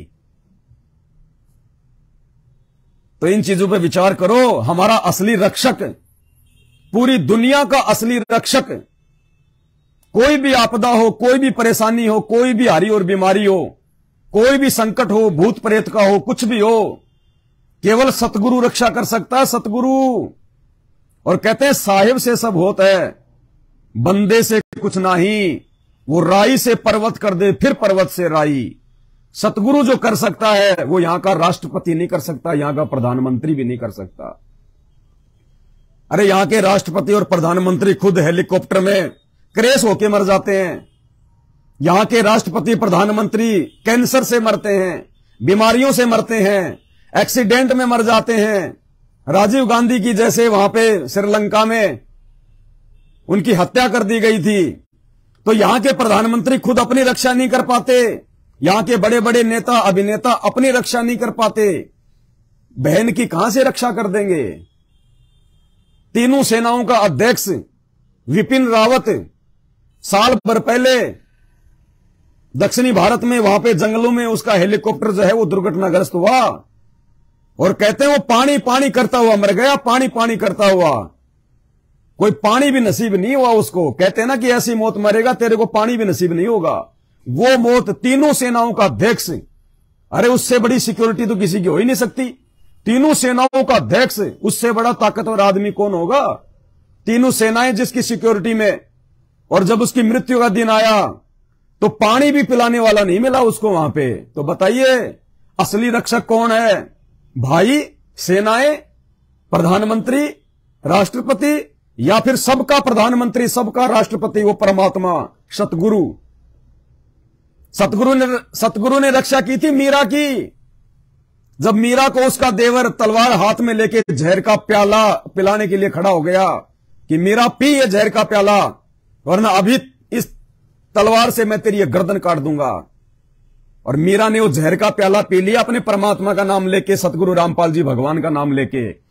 आप लोग तो इतिहास भी भूल चुके हो, आपको तो ये भी नहीं पता कि मीरा ने आगे चल के जब उसको ज्ञान हुआ, जब उसने ये सत्संग सुना, जब उस समय वो कबीर जी आए हुए थे, मीरा के समकालीन थे कबीरदास जी और रविदास जी। जब मीरा ने उनका सत्संग सुना, जब वो पूजा पाठ के लिए जा रही थी मंदिर में, तो रास्ते में जब उन्होंने रविदास जी का और कबीर जी का वो सत्संग सुना, उसके बाद से मीरा जी ने श्री कृष्ण जी की भक्ति को छोड़ दिया था कि श्री कृष्ण जी पूर्ण परमात्मा नहीं है, ये तो बहुत छोटी शक्ति है उस परमात्मा के सामने। श्री कृष्ण जी का तो खुद का जन्म और मरण का रोग नहीं कट रहा, मेरा कहां से काट देगा। जब उसने सत्संग सुना तो मीरा ने श्री कृष्ण जी की भक्ति को त्याग कर और उसी समय से कबीर जी की भक्ति अपना ली थी, उस कबीर की जो कबीरा संत रामपाल जी के रूप में धरती पे आया हुआ है। और उसके बाद में मीरा का जहर अमृत बना था। श्री कृष्ण जी की भक्ति से मीरा का जहर अमृत नहीं बना था। अरे विचार करने की बात है, मीरा तो जहर का प्याला पीकर भी नहीं मरी और श्री कृष्ण जी जहरीला तीर लगने से उनकी मौत हुई। जहरीला तीर लगने से श्री कृष्ण जी की मौत हो जाती है, यानी भगवान तो जहर से मर रहा है और भगत जहर पीकर भी नहीं मर रहा। तो विचार करो, मीरा उस समय श्री कृष्ण की भक्ति नहीं करती थी। अगर मीरा श्री कृष्ण की भक्ति कर रही होती उस समय तो मीरा की मौत होनी थी उस समय। तो मीरा ने जो है कबीर परमात्मा की भक्ति को स्वीकार कर लिया था। और वो प्रहलाद भगत त्रेता युग में उसका बाप जो अपने आप को भगवान समझ बैठा था, हिरण्यकशिपु, उसकी भुआ होलिका दुश्मन हो गई थी उसकी। 84 प्रकार की यातनाएं दी गई 10 साल के बच्चे को, उस प्रहलाद को। कभी पहाड़ से नीचे फेंक दिया जाए, कभी तेल गरम करके उसमें बैठा दिया जाए, कभी सर्पों के बीच में डाल दिया जाए, कभी जल्लादों से मरवाया जाए, तरह तरह की यातनाएं। उसकी रक्षा किसने की? उस राक्षस से किसने की? उस कबीर परमात्मा ने की। नरसिंह रूप धारण करके खंबा फाड़ के प्रकट हो गया परमात्मा अपने भगत के लिए। वो कबीर परमात्मा सतगुरु रामपाल जी भगवान, ये चारों युगों में आता है परमात्मा। बहुत सारे लोग सवाल करते हैं कि संत रामपाल जी तो 1951 में आए हैं, आज से पहले ये दुनिया कौन चला रहा था? आज से पहले किसने रची ये दुनिया? तुम कैसे कहते हो कि संत रामपाल जी परमात्मा हैं? प्रहलाद को भी नरसिंह रूप धारण करके उन्होंने बचाया, मीरा के जहर को भी अमृत उन्होंने बनाया, धन्ना भगत के खेत में तुम्बे में ज्वार भी उन्होंने पैदा कर दी, और भी जितने कहानी किस्से हैं जो जाने माने जो भक्तों की। तो भाई ये कबीर परमात्मा चारों युगों में घूमता रहता है। ये जब चाहे जहां प्रकट हो जाता है। इनको मां के पेट से जो है जन्म लेने की आवश्यकता नहीं पड़ती। ये जब चाहे वहां प्रकट हो जाता है परमात्मा, बालक रूप में प्रकट हो जाए। आप और हमारी आंखों को धोखा देते हुए हमें लगेगा कि ये मां के गर्भ से आया है, पेट भी आपको फूला फूला मिलेगा उस स्त्री का, लेकिन ये परमात्मा है। ये हमारी आंखों को धोखा देते हुए अपनी लीला करता है। अब ये सवाल यदि मैं आप लोगों से करूं, जो आप लोग श्री कृष्ण जी को भगवान मानते हो, तो ये सवाल अगर मैं आपसे करूं, आप लोग कहते ना कि श्री कृष्ण जी तीनों लोगों के स्वामी हैं, तो श्री कृष्ण जी तो 5,500 साल पहले आए थे। उनका जन्म तो 5,500 साल पहले द्वापर के लास्ट में हुआ था। उससे पहले तो पूरा द्वापर बीत गया, पूरा जो है त्रेता युग बीत गया, पूरा का पूरा सतयुग बीत गया। तो उस समय दुनिया कौन चला रहा था? श्री कृष्ण जी का तो जन्म ही 5,500 साल पहले हुआ था। श्री रामचंद्र जी का तो जन्म ही जो है त्रेता युग में हुआ था। तो सतयुग में कौन था? फिर भगवान। सतयुग के प्राणियों का भगवान कौन था? सतयुग को किसने रचा था? तो भाइयों, जिस प्रकार ये विष्णु के अवतार हैं, उसी प्रकार संत रामपाल जी भगवान अवतारों का अवतार है। वो अवतार रूप में नहीं आता, वो तो अवतारों को जन्म देता है ये 3 लोक की सृष्टि चलाने के लिए। उस परमात्मा को अपना कोई नुमाइंदा भेजने की जरूरत नहीं पड़ती। उस परमात्मा को अपना कोई अंश अवतार भेजने की आवश्यकता नहीं पड़ती, क्योंकि वो स्वयं समर्थ है। वो स्वयं आके अपना काम करता है। उस भगवान का काम कोई दूसरा नहीं कर सकता। कोई समर्थ नहीं है उस परमात्मा का जो है वो काम करने में। तो चारों युगों में यह परमात्मा आता है।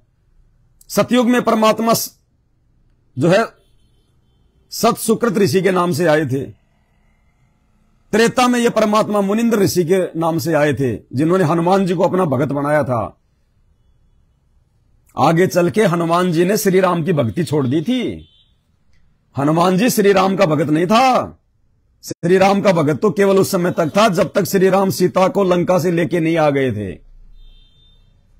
और जब एक समय सभा में सीता जी ने हनुमान की बेइज्जती कर दी थी, जब उसको मोतियों की माला भेंट की गई और वो मोतियों को फोड़ रहा था, तो सीता ने सबके सामने उसकी बेइज्जती कर दी थी कि रहा तू बंदर का बंदर, तेरे को इन मोतियों की जो है कीमत का भी नहीं पता। उसके बाद से हनुमान जी का जो है वो दिल हट गया था कि मैंने तो लाखों लोग मार दिए इनके लिए श्रीलंका में जाके, और इन्होंने मेरे को भरी सभा में ये तोहफा दिया। नाराज होके उसी दिन से अयोध्या छोड़ के हनुमान जी निकल गए थे। और उसके बाद उनको जो है मुनिंदर ऋषि के रूप में वो कबीर परमात्मा मिले थे। कबीर परमात्मा ने उनको ज्ञान दिया, उनको सतलोक दिखाया, और उसके बाद से वो हनुमान जी वो कबीर जी के दास बन गए थे। कौन कबीर? संत रामपाल जी, जो चारों युगों में अपनी आत्माओं के लिए चक्कर लगाते रहते हैं। जब चाहे, जहां चाहे, जिस रूप में, जिस नाम से किसी भी साधु संत महात्मा और जिंदा महात्मा के रूप में ये प्रकट हो जाते हैं। द्वापर में ये करुणामय ऋषि के नाम से आए थे। इन्होंने पांडवों का यज्ञ सफल किया था।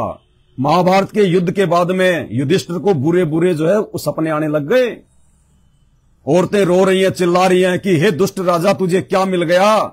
हमारे पतियों को मरवा के तू तो राज कर रहा है और हम किस हाल में जी रहे हैं। अपने भाई बंटवारे के लिए, जमीन बंटवारे के लिए तुमने जो है करोड़ों लोग मरवा दिए। धिक्कार है तुम्हारे ऊपर। तुम तो हमारे पतियों को मरवा के शांति से सो रहे हो, ऐश कर रहे हो, राज कर रहे हो, और हमारे तो परिवार बर्बाद हो गए। और कभी वो मरने वाले वो भूत की आकृति में आके उसके स्वप्न में आ रहे थे। रातों को खड़ा होता था, पसीने में पसीना हो जाता था।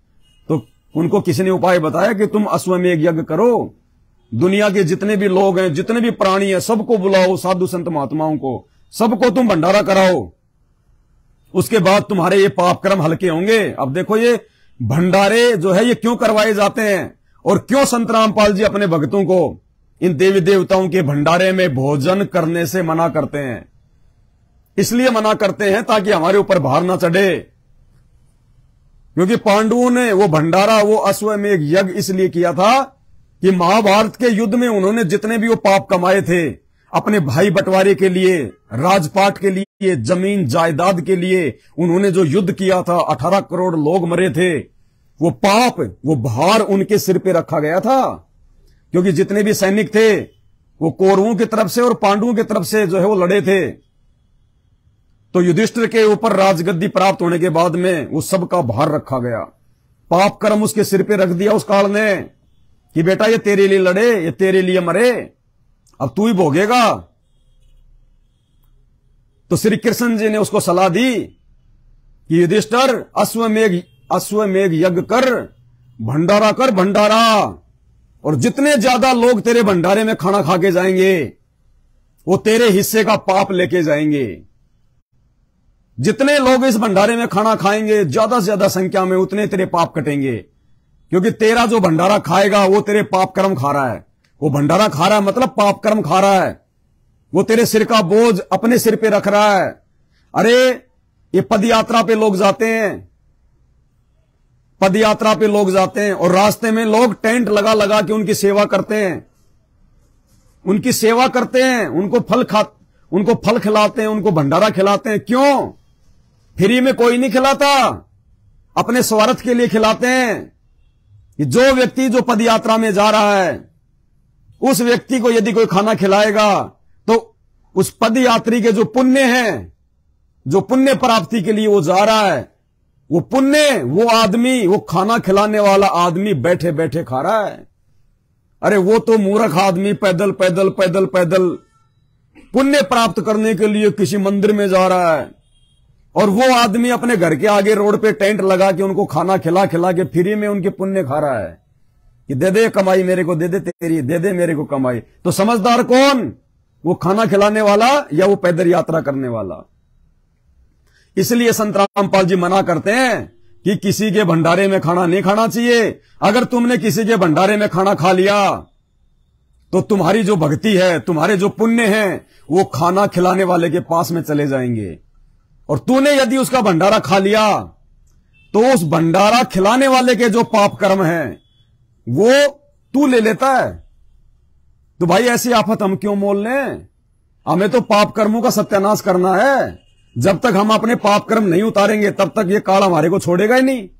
तो संत रामपाल जी ने हमें वो शास्त्र प्रमाणित भक्ति दे दी, वो अनमोल ज्ञान दे दिया। इस ज्ञान के तहत, इस ज्ञान को दीवार बनाकर हमने भक्ति मार्ग पे आगे बढ़ना है, तब हम सफल हो पाएंगे। संत रामपाल जी के द्वारा जितने भी नियम बताए गए हैं, प्रत्येक नियम के पीछे एक लॉजिक है, लॉजिक। ऐसे नहीं बताया उन्होंने अपने कोई मनमुखी रूप से। तो इसी प्रकार ये रक्षाबंधन का त्योहार, इसीलिए संत रामपाल जी ने इसको मनाने के लिए मना किया है कि हमने उन परंपराओं का निर्वाह नहीं करना। उन परंपराओं का वर्तमान समय में कोई महत्व नहीं है, कोई आवश्यकता नहीं है। और दूसरी सबसे बड़ी बात, भक्ति मार्ग में यदि आपको मोक्ष प्राप्त करना है, आपके गुरुजी ने यदि आपको कोई बात कह दी कि बेटा इस रास्ते नहीं जाना, तो बिल्कुल नहीं जाना, चाहे उस रास्ते में जाने से आपको 1 करोड़ रुपए का बेनिफिट क्यों ना हो। अगर आपके गुरु ने मना कर दिया कि बेटा उस रास्ते नहीं जाना, तो नहीं जाना, सोचना भी नहीं है। जब तक हम इतना दृढ़ होकर भक्ति मार्ग पे नहीं चलेंगे, 84 लाख योनि से बाहर नहीं निकल सकते। तो भाई और बहनों, इन सब बातों का हमने ध्यान रखना है। और जिस प्रकार से एपी सिंह वकील ने, देखिए कैसे ड्रामा कर रहा है टीआरपी के लिए, पब्लिसिटी के लिए। एक समय ये संत रामपाल जी का भगत बन के ऐसे ड्रामे किया करता था, संगत की ऐसी तैसी करवाने के लिए, लोगों की मर्यादाएं तोड़वाने के लिए। और आप लोगों ने ऐसे ड्रामेबाज लोगों के चक्कर में आके अपनी भक्ति का सत्यानाश करवा लिया। यही होती है काल की सूक्ष्म चाल। ऐसे काल बाज की तरह भक्तों को पकड़ के लेके जाता है सतगुरु की गोद से। और सतगुरु भी उस समय कुछ नहीं कवलता। सतगुरु ने तो 28 साल से इतना ज्ञान देके हमारी जो है ये विवेक की, बुद्धि की परीक्षा लेने के लिए ये समय चुना है। हिसार जेल की दीवारों में इतनी ताकत नहीं है कि पूर्ण ब्रह्म परमात्मा सतगुरु रामपाल जी भगवान, जिनके आधे बाल के बराबर ये पूरी दुनिया नहीं है, जाके अर्ध रूम पर सकल पसारा, ऐसा पूर्ण ब्रह्म हमारा। जिस संत रामपाल जी भगवान के आधे बाल के बराबर ये दुनिया नहीं है। ये उस समय पता चलेगा जब आप उनके सत्संग सुनेंगे, जब अपने शास्त्रों को देखेंगे कि परमात्मा क्या वस्तु है, परमात्मा क्या शक्ति है। ये हिसार की एक कच्ची ईंटों की दीवारें उस परमात्मा को रोकने में समर्थ नहीं है। दुनिया की कोई जेल उस परमात्मा को जो है वो कैद करके नहीं रख सकती। ये अपनी मर्जी का मालिक है, अपनी मर्जी से बैठा है। और हम मूर्खों की इतना ज्ञान देने के बाद हिसार जेल में बैठ के वो रैनी करनी देख रहा है, वो परीक्षा ले रहा है, झाड़ा ले रहा है कि क्या समझा इन मूर्खों ने मुझे और मेरे ज्ञान को। और जो मेरा होगा वो मेरे अनुसार चलेगा, मेरे ज्ञान अनुसार चलेगा, मेरे वचन के अनुसार चलेगा, मेरे सत्संगों के अनुसार चलेगा।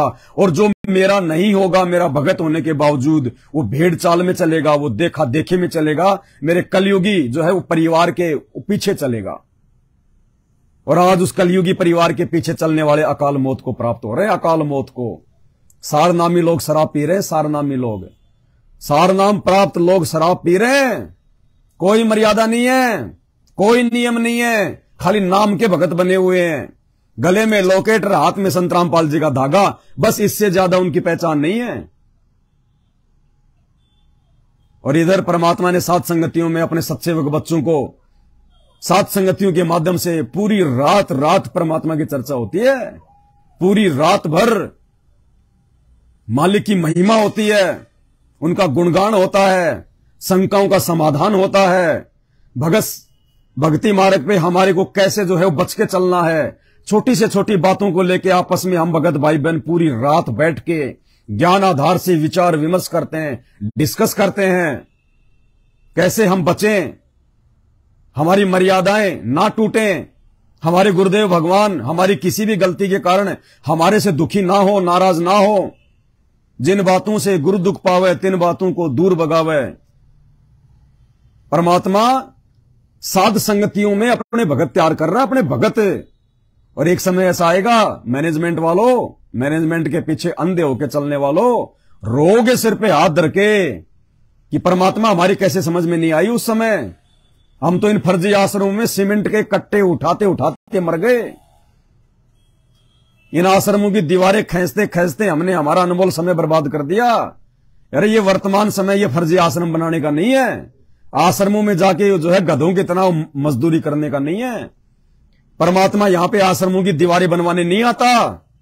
अगर उस भगवान ने आश्रम ही बनाने होते तो 28 वर्षों में अपने रहते सहते लाखों आश्रम बना देता। वो आसाराम की तरह, राम रहीम की तरह देश विदेश में बना देता। लेकिन उस परमात्मा ने पाखंड नहीं फैलाना, इन आश्रमों में आगे चल के फिर ये पाखंड चलता है, मनमाना आचरण चलता है। भक्ति करने के लिए तो हमारे को हमारा जो है वो घर ही काफी है। जिस घर में हम अपना दरबार लगा लेते हैं, जिस घर में हम परमात्मा की ज्योत जलाते हैं, दंडोत करते हैं, आरती करते हैं, सत्संग सुनते हैं, अरे वो आश्रम ही तो है, और क्या है।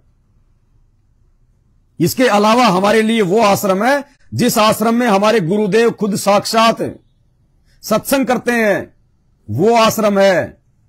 ये तो अपने धार्मिक जो है धंधे के लिए, उनके बेटा बेटियों के द्वारा, उनके भाई के द्वारा, अपने रोजगार के लिए, अपना पेट भरने के लिए काल प्रेरणा से ये आश्रम बनाए जा रहे हैं। आप भाई बहनों के ज्योति पाठ और दान के पैसों का दुरुपयोग हो रहा है। आप इन कुपात्रों को दान कर रहे हो। वो धनाना आश्रम में इन्होंने स्टेडियम बना दिया। ये परमात्मा के ज्ञान में है क्या? ये परमात्मा की मर्यादा में है क्या? सतनाम के नियम पढ़ो। नियम नंबर 2, संत रामपाल जी तो मोबाइल तक में वीडियो गेम खेलने के लिए अपने भक्तों को मना करते हैं। ताश तक खेलने के लिए जो संत अपने भक्तों को मना करता है, और उस संत के वो कलयुगी परिवार वाले धनाना गांव वालों को अपना आश्रम सही रूप से चलाने के लिए, उनको खुश करने के लिए, ताकि धनाना गांव वाले किसी प्रकार का रोड़ा ना पैदा करें, धनाना आश्रम के जो है बनते बनते गांव में उन्होंने स्टेडियम बना दिया, बैडमिंटन स्टेडियम बना दिया। अरे संत रामपाल जी यहां पे भक्ति का खेल खिलाने आता है, ये चिड़ी बल्ले का खेल खिलाने नहीं आता। इससे तो हमारी समाज से बर्बाद होती है। जो संत अपने भक्तों को मना करता है वो दुनिया को स्टेडियम बना के देगा। बुद्धि भ्रष्ट हो रही है सतलोक आश्रम मैनेजमेंट हरियाणा की और उनके पीछे लगी हुई अंध संगत की, और इसी का परिणाम है आए दिन तुम टपक रहे हो।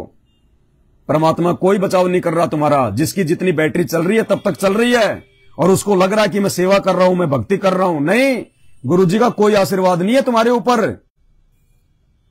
आए दिन तुम्हारी आंखों के सामने भगत मर रहे हैं, उन पे आशीर्वाद क्यों नहीं है गुरु जी का? वो भी तो उन्हीं आश्रमों में जाते हैं, ज्योति पाठ का पैसा देते हैं, दान धर्म करते हैं, सीमेंट के कट्टे उठा रहे हैं। तुम्हारी केवल बैटरी चल रही है, बैटरी। सतगुरु का असल में आशीर्वाद केवल सात संगतियों पे है, सत्सेवकों के साथ में है। कोई माई का लाल उंगली का नाखून भी नहीं उतार पा रहा परमात्मा के उन बच्चों का जो पूरी तरह से अपने गुरुदेव भगवान के प्रति समर्पित हैं। तो भाई और बहनों, आंखें खोलो, मूर्खता में मत जियो। ये समाज तो अंधा है, ये दुनिया तो पागल है। हम भी पहले इसी दुनिया का हिस्सा थे।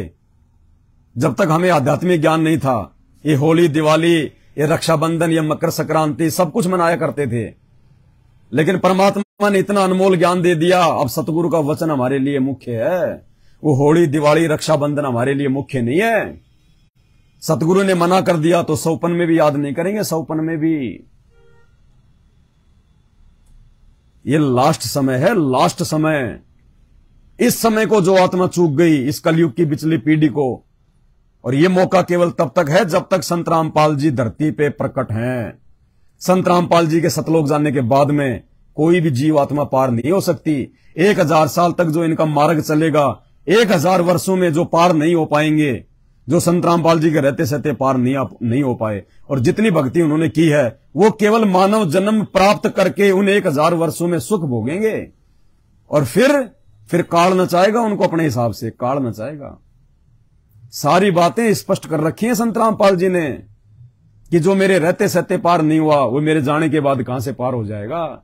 जो मेरे रहते सहते मर्यादाओं में नहीं रहेगा, जिसको डर नहीं है, वो मेरे सतलोक जाने के बाद में कहां से मर्यादा निभा लेगा, कहां से उसको डर हो जाएगा। गुरुदेव कह रहे हैं मेरे सतलोक जाने के बाद तो तुम्हारे ऊपर कोई अंकुश ही नहीं रहेगा, तुम्हारे ऊपर कोई दबाव ही नहीं रहेगा। जब तुम आज ही मर्यादाओं में नहीं चलोगे तो इस दास के सतलोक जाने के बाद तुम कहां से पार हो जाओगे। सुनिए संत रामपाल जी के मुख कमल से। भाई और बहनों, मत चूको ये मौका, बाद में रोओगे। सुनिए क्या कह रहे हैं परमात्मा। चलो मान ले अपना सुख भी हो गया, रह भी गए, और कंटिन्यूस 5-6 जन्म आपके मनुष्य के भी हो जाएंगे ईस कमाई थे वर्तमान की भक्ति से, और आगे सरदार, क्योंकि आगे घटेगी जब दास यहाँ मौजूद है। अभी गलती करोगे तो आगे कौन से पार हो जाओगे तुम। अब तो हर तरह से मर्यादा आपको समझाता हूँ, ये बताता हूँ ये गलती मत करो, तुम्हें फाउल पॉइंट बताता हूँ कि ये गलत, ये पॉइंट फाउल है, तेरा नाम खंड हो गया। तो अब भी जर रह जाओगे तो फिर आगे कैसे पार होगे तुम। जब ये दास चला जाएगा सतलोक, फिर तुम पर अंकुश नहीं रहेगा, ज्ञान तो रहेगा। तो भाई और बहनों, ये परमात्मा ने सारी बातें, सारे फाउल पॉइंट, सारी जानकारी गुरुदेव भगवान ने अपने सत्संगों में हमें बता रखी है। आवश्यकता है तो गुरुदेव के वचनों पर चलने की, उनके सत्संगों को गहराई से समझने की, और उनके सत्संगों को साथ संगति से जुड़े बिना, सत्सेवक बने बिना आप लाख जन्म में भी नहीं समझ सकते, लाख जन्म में भी। क्योंकि कलयुग की बिचली पीढ़ी में, वर्तमान समय में सतगुरु रामपाल जी भगवान ने साध संगतियां इसीलिए रखवाई हैं। साध संगतियों से ही हम मर्यादित भगत बन सकते हैं, हम सच्चे और नेक भगत बन सकते हैं। हमारे को अपने आत्म कल्याण की टेंशन हो सकती है, अन्यथा उन आश्रमों में तो आपको मजदूर बना के, भेड़ बकरियां बना के काम में लिया जा रहा है। अपने स्वार्थ के लिए आप लोगों से दान धर्म लिया जा रहा है, अपना धार्मिक रोजगार तैयार किया जा रहा है, आप लोगों के कंधों पे पैर रख के, और आप मूर्ख बनते जा रहे हो। एक भाई है मोहम्मद इब्राहिम, वो कह रहा है कि संत रामपाल जी कौन है। भाई संत रामपाल जी वर्तमान में देवों के देव महादेव हैं, इनसे बढ़कर ना हजरत मोहम्मद है। आपके हजरत मोहम्मद जी तो लास्ट नबी थे।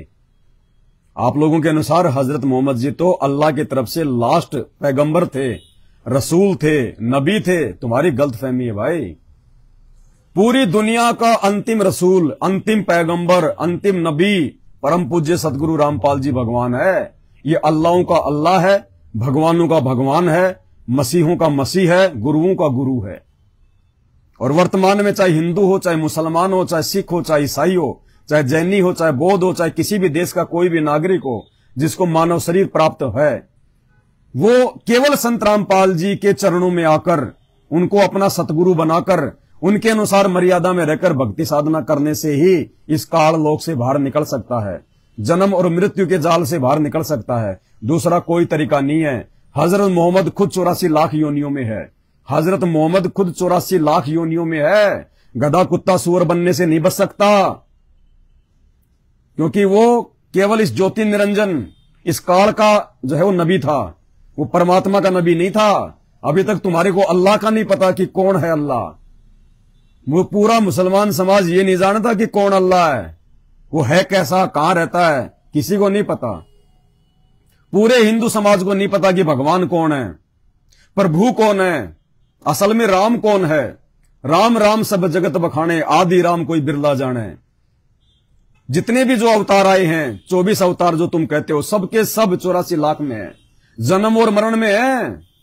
84 लाख योनियों में जाने से वो नहीं बच सकते जब तक वे इस कलयुग की इस पिछली पीढ़ी में, वर्तमान समय में, क्योंकि भक्ति युग चारों युगों में केवल ये वर्तमान का समय है, वर्तमान का समय। आज से पहले तो हमारे इतने ठाट बाट होते हैं, हमारे जो पिछले जन्म के जो पुण्य होते हैं वो इतने जबरदस्त होते हैं कि हमारे को भगवान की जरूरत ही नहीं पड़ती, हमारे ऊपर कोई आपत्ति, कोई संकट ही नहीं आता, क्योंकि ये दुनिया चलती है पाप और पुण्य के आधार से। जब तक आपके पुण्य है आपको कोई आपत्ति नहीं, कोई परेशानी नहीं, आगे से आगे सारे आपके काम बनते जाएंगे। और जैसे ही आपके पुण्य कर्म नष्ट होते हैं और आपके पाप कर्म उजागर होते हैं, ये कहते हैं ना, जब आदमी पे जब कोई भयंकर कोई दुख आता है, कोई तकलीफ आती है, तो क्या बोलते हैं, इसके पाप का जो है वो घड़ा भर गया, इसके पाप का घड़ा भर गया। आम आदमी बोल देगा ये बात है। क्यों? क्योंकि ये पूरी दुनिया पाप और पुण्य से चलती है, भक्ति से चलती है। कबीरा सब जग निर्धना, धनवंता ना कोई, धनवंता सोई जानिए जिसके पास में सच्ची भक्ति होए। और वो सच्ची भक्ति, वो पुण्य अर्जित करने वाली भक्ति केवल वर्तमान में धरती पर संत रामपाल जी के पास है। ना मुसलमान धर्म में है, ना हिंदू धर्म में है, ना सिख और ईसाई धर्म में है, केवल संत रामपाल जी के पास में है। संत रामपाल जी की शरण प्राप्त करके ही हम लोग सत्य भक्ति करके सतलोक जा सकते हैं, सचखंड में जा सकते हैं, जहां जाने के बाद जीव कभी लौटकर वापस इस गंदे लोक में नहीं आता, गधा कुत्ता सुअर नहीं बनता। और ऐसा ही लोक है, ऐसी वो सृष्टि है, ऐसी वो दुनिया है, और सारे सुख है वहां पे। यहां तो कोई सुख नहीं है। उस लोक में जाने के बाद में हम लोग वो सुख भोगते हैं, यहां के ब्रह्मा विष्णु महेश जैसी जो शक्तियां होती हैं वो हमारे नौकर के रूप में होती है वहां पे। यानी यहां के ब्रह्मा विष्णु महेश, आप सोचिए कितने बड़ी ये पावर हैं। कहते हैं इतनी बड़ी बड़ी जो शक्तियां होती हैं वो सतलोक में आप और हमारे घरों में वो नौकर बन के हमारा काम करती हैं। चार मुक्ति जहां चंपी करती, माया होरी दासी, चार मुक्ति, ये चार मुक्तियां दे सकते हैं ब्रह्मा विष्णु महेश, काम अर्थ मोक्ष धर्म। कहते हैं चार मुक्तियां तो वहां पे आपके पैरों की मालिश करती हैं, आप उनकी तरफ ध्यान भी नहीं देते। जैसे स्कॉर्पियो गाड़ी आने के बाद में कोई साइकिल की तरफ ध्यान नहीं देता, ऐसे उस सतलोक में जाने के बाद में यहां के जो सुख हैं, जो 3 लोक के जो सुख हैं, जिनको ब्रह्मा विष्णु महेश जी भोगते हैं, कहते हैं आप वहां पे ध्यान भी नहीं दोगे, ये तो मतलब 4th क्लास के हैं वो सुख है, 4th क्लास के सुख हैं तो जो यहां के ब्रह्मा विष्णु महेश भोगते हैं। तो कहते हैं 4 मुक्ति वहां पे चंपी करती, मालिश करती है आपकी, इतने सुख हैं वहां। और माया होरी दासी, जिस माया के लिए, जिन पैसों के लिए, जिन कार और कोठियों के लिए हम लोग पता नहीं कितना झूठ, कितना पाखंड, कितनी चोरी जारी 2 नंबर के काम करते हैं, कहते हैं माया होरी दासी, वो माया, वो धन तो वहां पे आपकी नौकरानी है, नौकरानी। 4 मुक्ति जहां चंपी करती, माया होरी दासी, दास गरीब अभय पद पर से वो मिले राम अविनाशी। वो अविनाशी राम मिलेगा हमें, यहां का राम नहीं जो खुद 84 लाख योनियों में जाता है, अविनाशी राम, जो राम कभी मरता नहीं।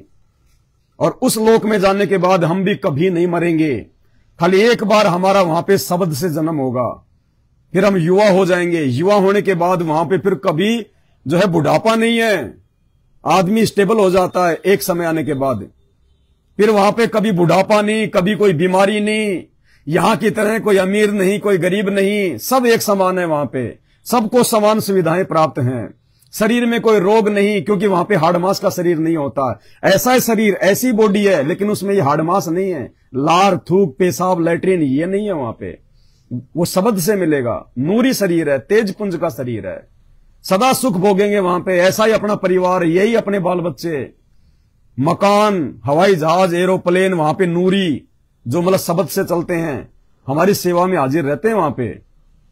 जैसे यहां पे एक तो कोई भिखारी का बेटा है, सारा दिन रोड पे दिए बाबा दिए बाबा दिए बाबा, अब बाबा क्या देगा, वो 10 पैसे दिखाता है। और एक राष्ट्रपति का बेटा, दोनों ही बेटे हैं, एक भिखारी का बेटा रोड पे, एक राष्ट्रपति का बेटा। और राष्ट्रपति का बेटा तो रोल्स रॉयल्स में घूमेगा, 20 लाख की गाड़ी में, बड़े बड़े होटलों में खाना खाएगा, देश विदेश में वो पिकनिक मनाएगा, है वो भी बेटा बाप का, और वो भिखारी का बेटा वो भी एक बाप का बेटा ही है, लेकिन दोनों में कितना अंतर है। तो जब तक हम इस ब्रह्मा विष्णु महेश के नीचे रहेंगे, यहां पे हम इस गंदे लोक में, इस काल के लोक में, तब तक तो सोचो हम लोग जो है भिखारी के बेटे हैं, चाहे हम यहां के राष्ट्रपति क्यों ना है, हम उस भिखारी की संज्ञा में हैं। और यदि हम सतगुरु रामपाल जी भगवान यानी उस अविनाशी राम की भक्ति करके, अविनाशी राम यानी सतगुरु रामपाल जी भगवान, ये अविनाशी राम है, ये सबका जनक है, ब्रह्मा विष्णु महेश का भी यही जनक है। पूरी सृष्टि जो आप देख रहे हैं, खंड पिंड ब्रह्मांड, सूरज चंद्र चांद सितारे ग्रह, ये उपग्रह, लोक परलोक, सब संत रामपाल जी भगवान ने रचे हैं। इनका वैदिक नाम है कबीर परमात्मा, 4 वेद जिनकी महिमा गाते हैं, और भिन्न भिन्न रूप बना के ये परमात्मा अपनी आत्मा को समझाने के लिए धरती पे आता है, आप और हमारे लिए एक आम व्यक्ति की भूमिका करता है, एक आम संत की जो है ये भूमिका करता है। इस अविनाशी राम की प्राप्ति होने के बाद में, उस लोक में जाने के बाद में, सतलोक में जाने के बाद में, सदा सदा के लिए हमारा मोक्ष हो जाता है, सारे सुख भोगते हैं हम लोग। तो भाई और बहनों, संत रामपाल जी के सत्संग सुनना शुरू करो, समय हाथ से निकल जाएगा। ये मानव जन्म अनमोल है, ये मिले ना बारंबार, ये मनुष्य शरीर बार बार नहीं मिलता, बड़े भाग्य से मिलता है। ये मानव जन्म दुर्लभ है, ये मिले ना बारंबार। जैसे पेड़ से पत्ता टूट जाए वापस नहीं लगता डार, जैसे पेड़ से कोई पत्ता या फल टूट के गिर जाए ना, वो वापस नहीं लग सकता। इसी प्रकार ये 84 लाख योनियां भोगने के बाद, गधे कुत्ते सुअर के जन्म भोगने के बाद, बड़े भाग्य से परमात्मा ने रीझ कर, प्रसन्न होकर हमें ये मानव शरीर दिया है। और इस मानव शरीर को केवल भगवान ने अपनी भक्ति करवाने के लिए दिया है, 84 लाख योनियों से बाहर निकलने के लिए दिया है। उसके लिए संत ने आके ज्ञान दे दिया, सतगुरु ने आके इतना ज्ञान दे दिया। भक्ति का विधान केवल हमारे शास्त्र हैं, मनमुखी बात नहीं। किसी भी बाबा ने बैठ के कोई भी बात बोल दी हमने मान ली, वो तो पाखंड है, अंधविश्वास है। भक्ति मार्ग कर भगवान का यथार्थ ज्ञान हमारे शास्त्रों में है, और मुख्य शास्त्र केवल 2 ही हैं, वेद और गीता। वेद और गीता में भक्ति मार्ग की जो जानकारी है वो सत्य है, बाकी किसी ग्रंथ में सत्य जानकारी नहीं है, मिलावट है, मिक्सअप है। तो वेद और गीता जी के अनुसार जो तत्वदर्शी संत जो संपूर्ण ज्ञान देगा वो असली भगवान, असली परमात्मा है। अरे गीता जी अध्याय नंबर 18 और श्लोक नंबर 65 को पढ़ो, क्या कह रहे हैं। अगर तुम श्री कृष्ण जी मानते हो कि गीता का ज्ञान श्री कृष्ण ने दिया, वैसे तो श्री कृष्ण जी के रूप में श्री कृष्ण जी के अंदर भूत की तरह प्रवेश करके उस ब्रह्म ने दिया, ज्योति निरंजन ने दिया, जो ब्रह्मा विष्णु महेश का पिता है, जो सबको यहाँ पे उल्टी साधना में जो है लगा के रखता है। अध्याय 18 श्लोक नंबर 65, सर्वे धरिमान परित्यज्य माम एकम शरणम व्रज अहम तवा सर्वे पाप्य भी मोक्षयामि मा सोचे। वो अर्जुन को कह रहा है कि सर्वे धर्मान परिताजे माम, कि मेरे लेवल की जितनी भी साधना है, जितने भी तूने दान धर्म किए हैं, सब मेरे को समर्पित कर दे। और एकम शरणम व्रज, एकम यानी जिसके बराबर कोई दूसरा ना हो, शरणम यानी तू उसके चरणों में चला जा। एकम शरणम व्रज, व्रज यानी जा, यानी वो श्री कृष्ण वो काल ब्रह्म कह रहा है कि मेरे को छोड़ दे, मेरी भक्ति करेगा तो तेरा जो है मोक्ष नहीं है। मेरे लेवल की सारी साधना मेरे को सौंप के उस एक की शरण में चला जा, उस एक भगवान की शरण में जिसके बराबर कोई दूसरा नहीं है। तो अर्जुन ने कहा कि भगवान वो कौन है फिर? भगवान आपने भी ये कह दिया कि तू केवल उसकी शरण में जा, यानी आपने भी अपने आप को छोटा साबित कर दिया कि अर्जुन मेरी भक्ति से भी मुक्ति नहीं है, ओम नाम की जो है कमाई से भी मोक्ष नहीं है।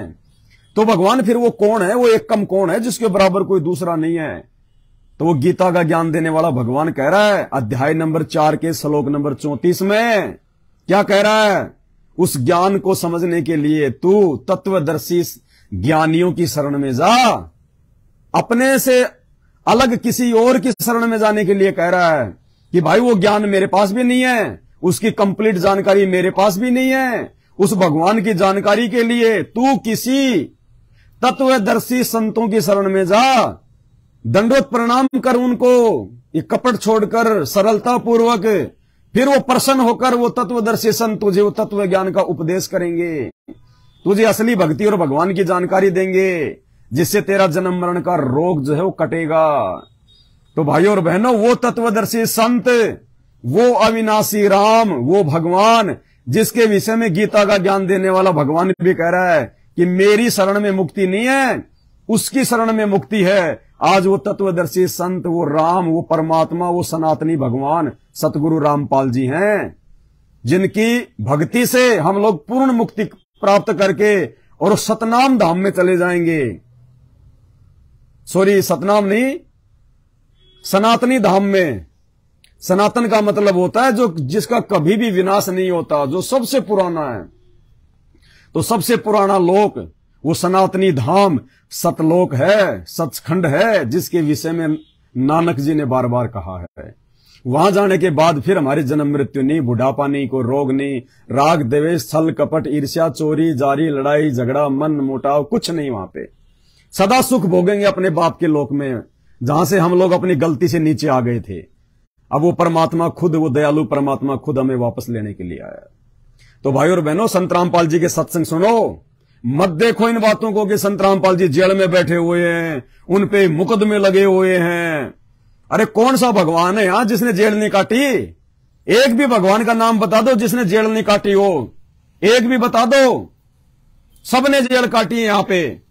33 करोड़ देवी देवताओं ने रावण की जेल काटी। श्री कृष्ण जी का जन्म जेल में हुआ।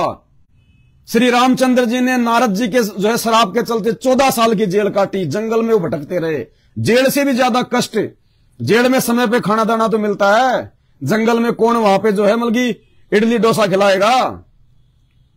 तो श्री कृष्ण जी का जन्म जेल में, रामचंद्र जी ने 14 साल की जेल काटी, 33 करोड़ देवी देवता रावण की जेल में। और यहां का देख लो इतिहास, जिनकी आज हम लोग जयंतियां मनाते हैं, भगत सिंह फलाने सिंह, उन्होंने अंग्रेजों की जेल काटी।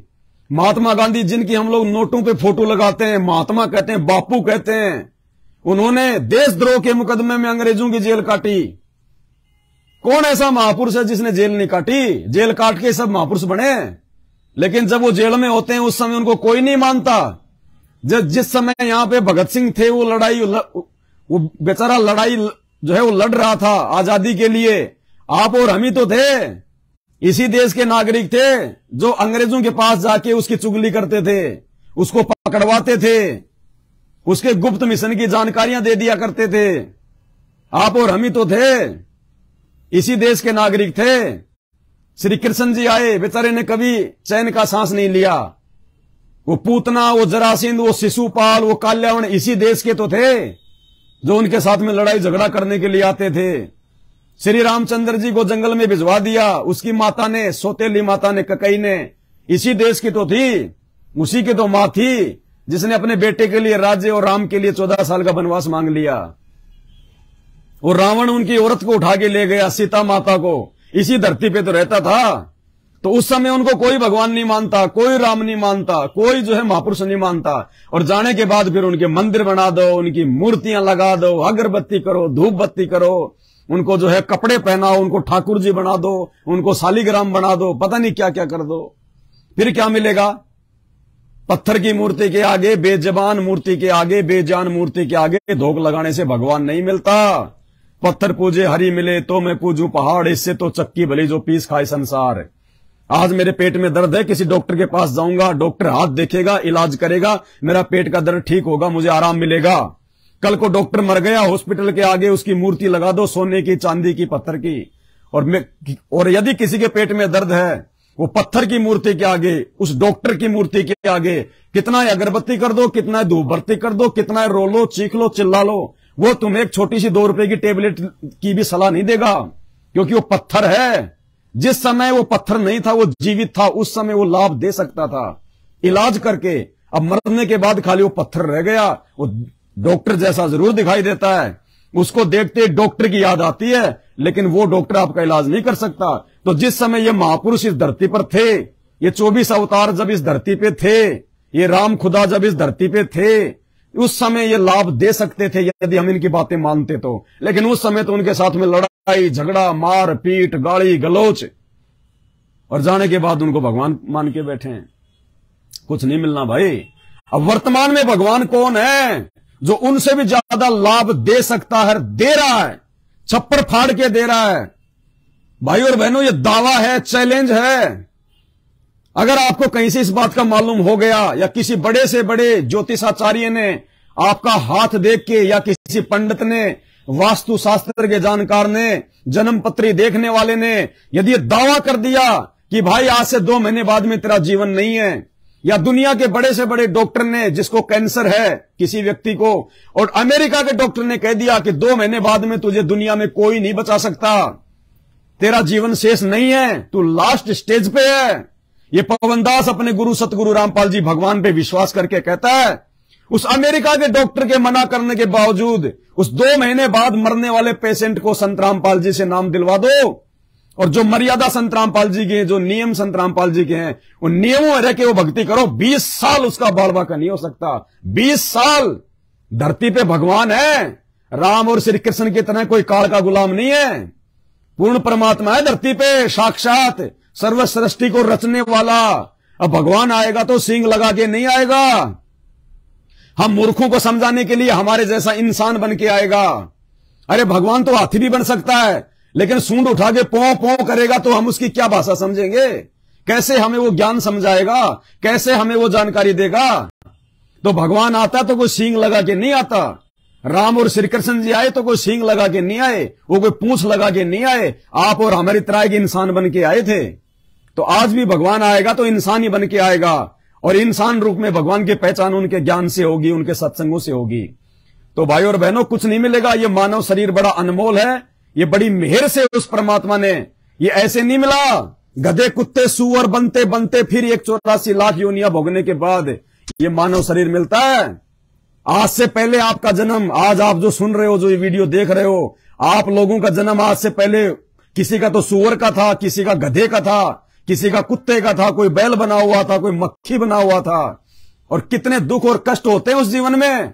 आज तो तुम गर्मी के टाइम पे एसी लगा के बैठ जाते हो अपने कमरे में, बाहर जाके उन जानवरों को देखो उनका क्या हाल हो रहा है। तुम तो खाना खा के सर्दी में रजाई ओढ़ के सो जाते हो, हीटर चला लेते हो, और सर्दी के समय में बाहर जाके देखो ओस में कैसे वो जानवर बेचारे पेड़ों के नीचे, टाइम पे ना कोई खाना ना कोई पीना, कोई चोट लग जाए तो कोई मेडिकल की सुविधा नहीं। ये जन्म तुम भोग चुके हो आज से पहले, और ये एक जन्म मिलता है मानव शरीर इतने कष्ट भोगने के बाद। और ये केवल परमात्मा प्राप्ति के लिए, पूर्ण मोक्ष प्राप्ति के लिए, और पूर्ण मोक्ष के लिए पूर्ण गुरु होना चाहिए। नकली गुरु से काम नहीं चलेगा। ये नकली पाखंडी गुरु है पूरे संसार में, एकमात्र संत रामपाल जी को छोड़ के।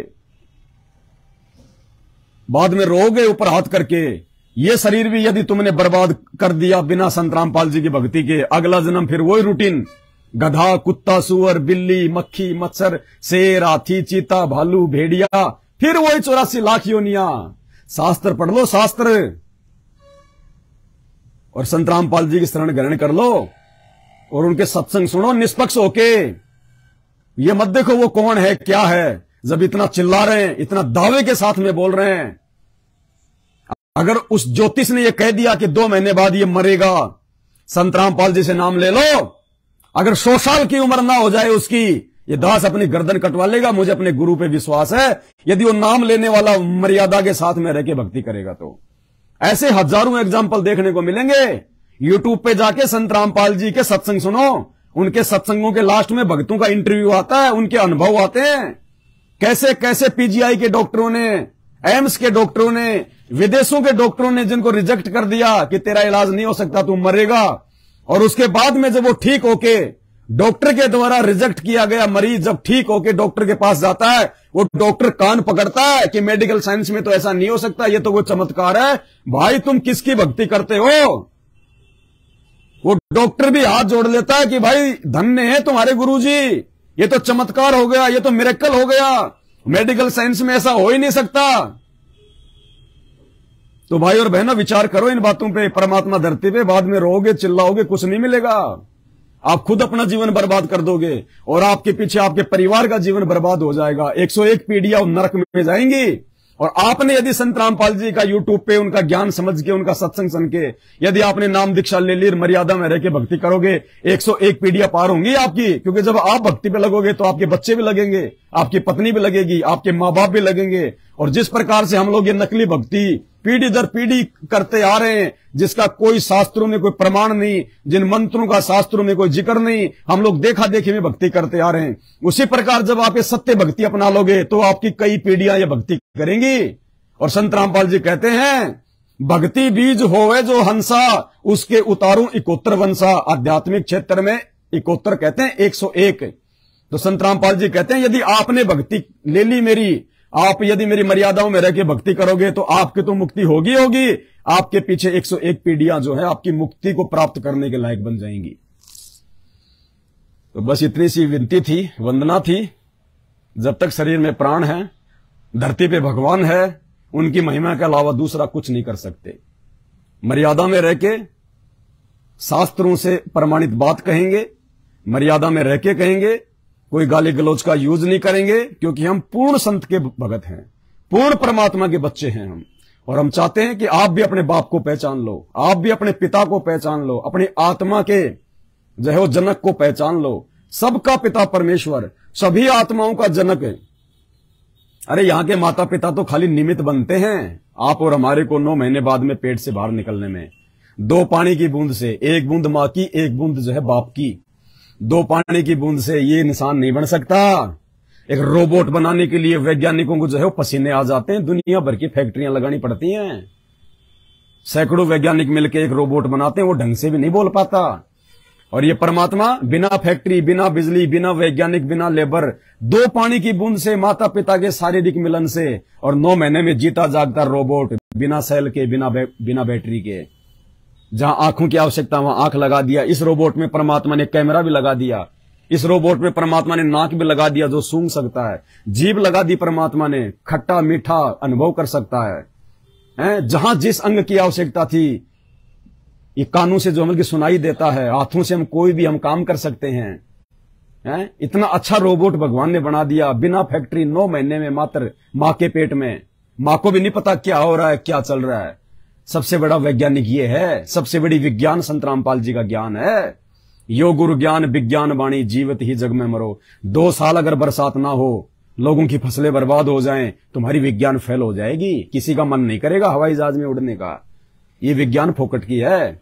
ये विज्ञान तो उस परमात्मा ने अपनी भक्ति को समझने के लिए दी है। सत्संगों में आने जाने के लिए परमात्मा ने जीव को ये बुद्धि देके गाड़ियां बनवाई है, ताकि हमारे को पैदल ना जाना पड़े। ये मोबाइल सतगुरु रामपाल जी भगवान ने वैज्ञानिकों को सद्बुद्धि देके बनवाए, ताकि हम परमात्मा के इनके अंदर मेमोरी कार्ड डाल के हम उनके जो है मतलब वचन सुने, हम उनके सत्संग सुने, यूट्यूब पे सुने सत्संग, फेसबुक पे सुने, लाखों भाई बहनों को समझा सकें, हम समझ सकें। वरना आज से पहले 3 युग बीत गए, त्रेता, द्वापर और जो है सतयुग। श्री राम को क्या मोबाइल की आवश्यकता नहीं थी? क्या श्री कृष्ण जी को गाड़ी की आवश्यकता नहीं थी? घोड़े जोड़ जोड़ के, खच्चर जोड़ जोड़ के ढंग की रोड भी नहीं बना पाए वो। क्या उनको आवश्यकता नहीं थी गर्मियों में एसी की, सर्दियों में हीटर की? क्या उस समय गर्मी नहीं थी? क्या उस समय सर्दी नहीं थी? क्या उनको मोबाइल की जरूरत नहीं थी अपने रिश्तेदारों से बात करने के लिए? कोई भी संदेशा देना होता था, घोड़े पे आदमी बैठा के भेजते थे, 2 दिन बाद में वो समाचार लेके आता था, वो ठीक है कि नहीं है, हैं? क्या उनको आवश्यकता नहीं थी? लेकिन ये बुद्धि ना राम में, ना श्री कृष्ण में, ना किसी और शक्ति में। ये बुद्धि केवल सतगुरु रामपाल जी भगवान अर्थात उस कबीर परमात्मा में है। और उस कबीर परमात्मा ने वर्तमान में अपनी भक्ति को पूरे विश्व में फैलाने के लिए, पूरे विश्व में केवल उन्हीं का मार्ग होगा, उन्हीं की भक्ति होगी। संत रामपाल जी एकमात्र धर्मगुरु होंगे और उन्हीं के सानिध्य में भारत विश्व गुरु बनेगा, धर्मगुरु बनेगा। ये बुद्धि इन वैज्ञानिकों को, जीव को संत रामपाल जी ने प्रदान की है।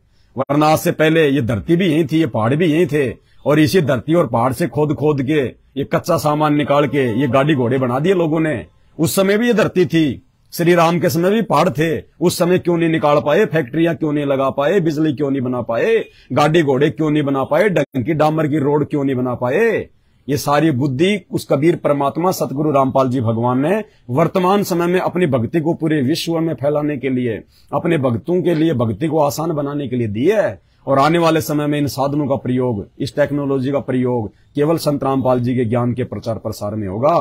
अभी तक तो बकवाद हो रही है फालतू के मुद्दों को लेके। पाकिस्तान से एक लड़की क्या आ गई, पूरा देश उसके पीछे इंटरव्यू लेने के लिए भग रहा है। क्या मिलेगा तुम्हें सिवाय तुम्हारे समय बर्बादी के, तुम्हारे पैसे की बर्बादी के? लोग वीडियो बना बना के यूट्यूब से पैसा कमा रहे हैं, आप और हमारे जैसे फालतू में उनकी बकवाद सुन रहे हैं। कोई लेना नहीं, कोई देना न दो, है?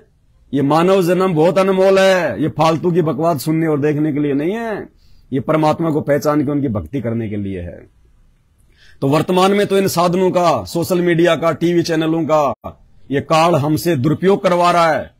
क्यों? कि इनके श्वासें बर्बाद हो जाएं, क्योंकि ये मानव शरीर ये श्वासों पे टिका हुआ है। गिनकर श्वासें मिलती हैं हर इंसान को। जिस दिन श्वास खत्म उसी दिन वो खत्म, चाहे वो ट्रेन में बैठा है, चाहे वो बस में बैठा है, चाहे वो शादी के जो है मंडप में बैठा है। जिस दिन श्वास खत्म, जितनी श्वासें उसको गिन के भगवान ने दी हैं, जिस दिन वो पूरी हो जाती हैं, आदमी चलता चलता वहीं गिर मरता है, एक श्वास भी नहीं ले सकता।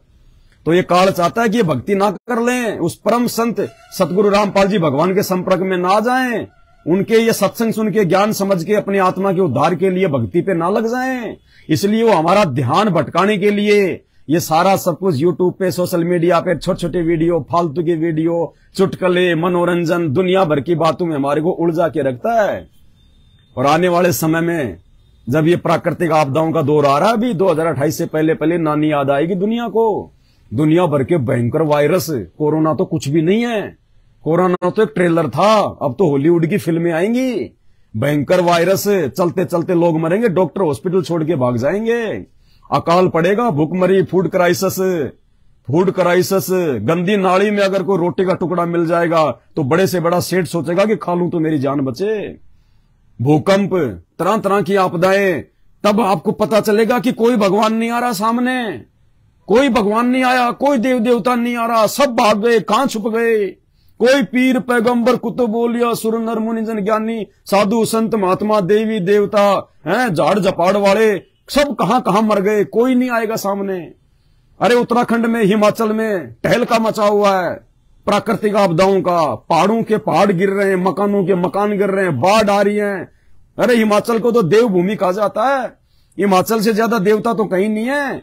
वो एक भी देवता सामने नहीं आ रहा अपने भक्तों की रक्षा करने के लिए, क्योंकि भाई अब देवताओं का देवता, भगवानों का भगवान सतगुरु रामपाल जी धरती पे आ चुका है। और जब सूरज सुबह जब उदय हो जाता है तो चांद भी छुप जाता है, वो तारे भी छुप जाते हैं। तो भाई 33 करोड़ देवी देवता रूपी तारे और चांद रूपी ब्रह्मा विष्णु महेश अब छुप चुके हैं, क्योंकि सबका बाप, सबका पिता वो सूरज आ चुका है। सतगुरु रामपाल जी भगवान के ज्ञान का उदय हो चुका है, खुद परमात्मा धरती पे आ चुका है। अब उन देवी देवताओं से तुम कितनी अरदास करो, कितनी प्रार्थना करो, क्योंकि तुम्हारे पुण्य खत्म हो चुके हैं, तुम्हारी बैटरी डिस्चार्ज हो चुकी है। और जब बैटरी डिस्चार्ज हो जाती है तो इन्वर्टर काम नहीं करता, फिर एक ही रास्ता बचता है कि इन्वर्टर को दोबारा से लाइट में लगाओ, और जिस लाइट में तुमने इन्वर्टर जो है वो लगा रखा है वो नकली गुरु है, उनके पास में सही भक्ति नहीं है जो तुम्हारे को चार्ज कर सके।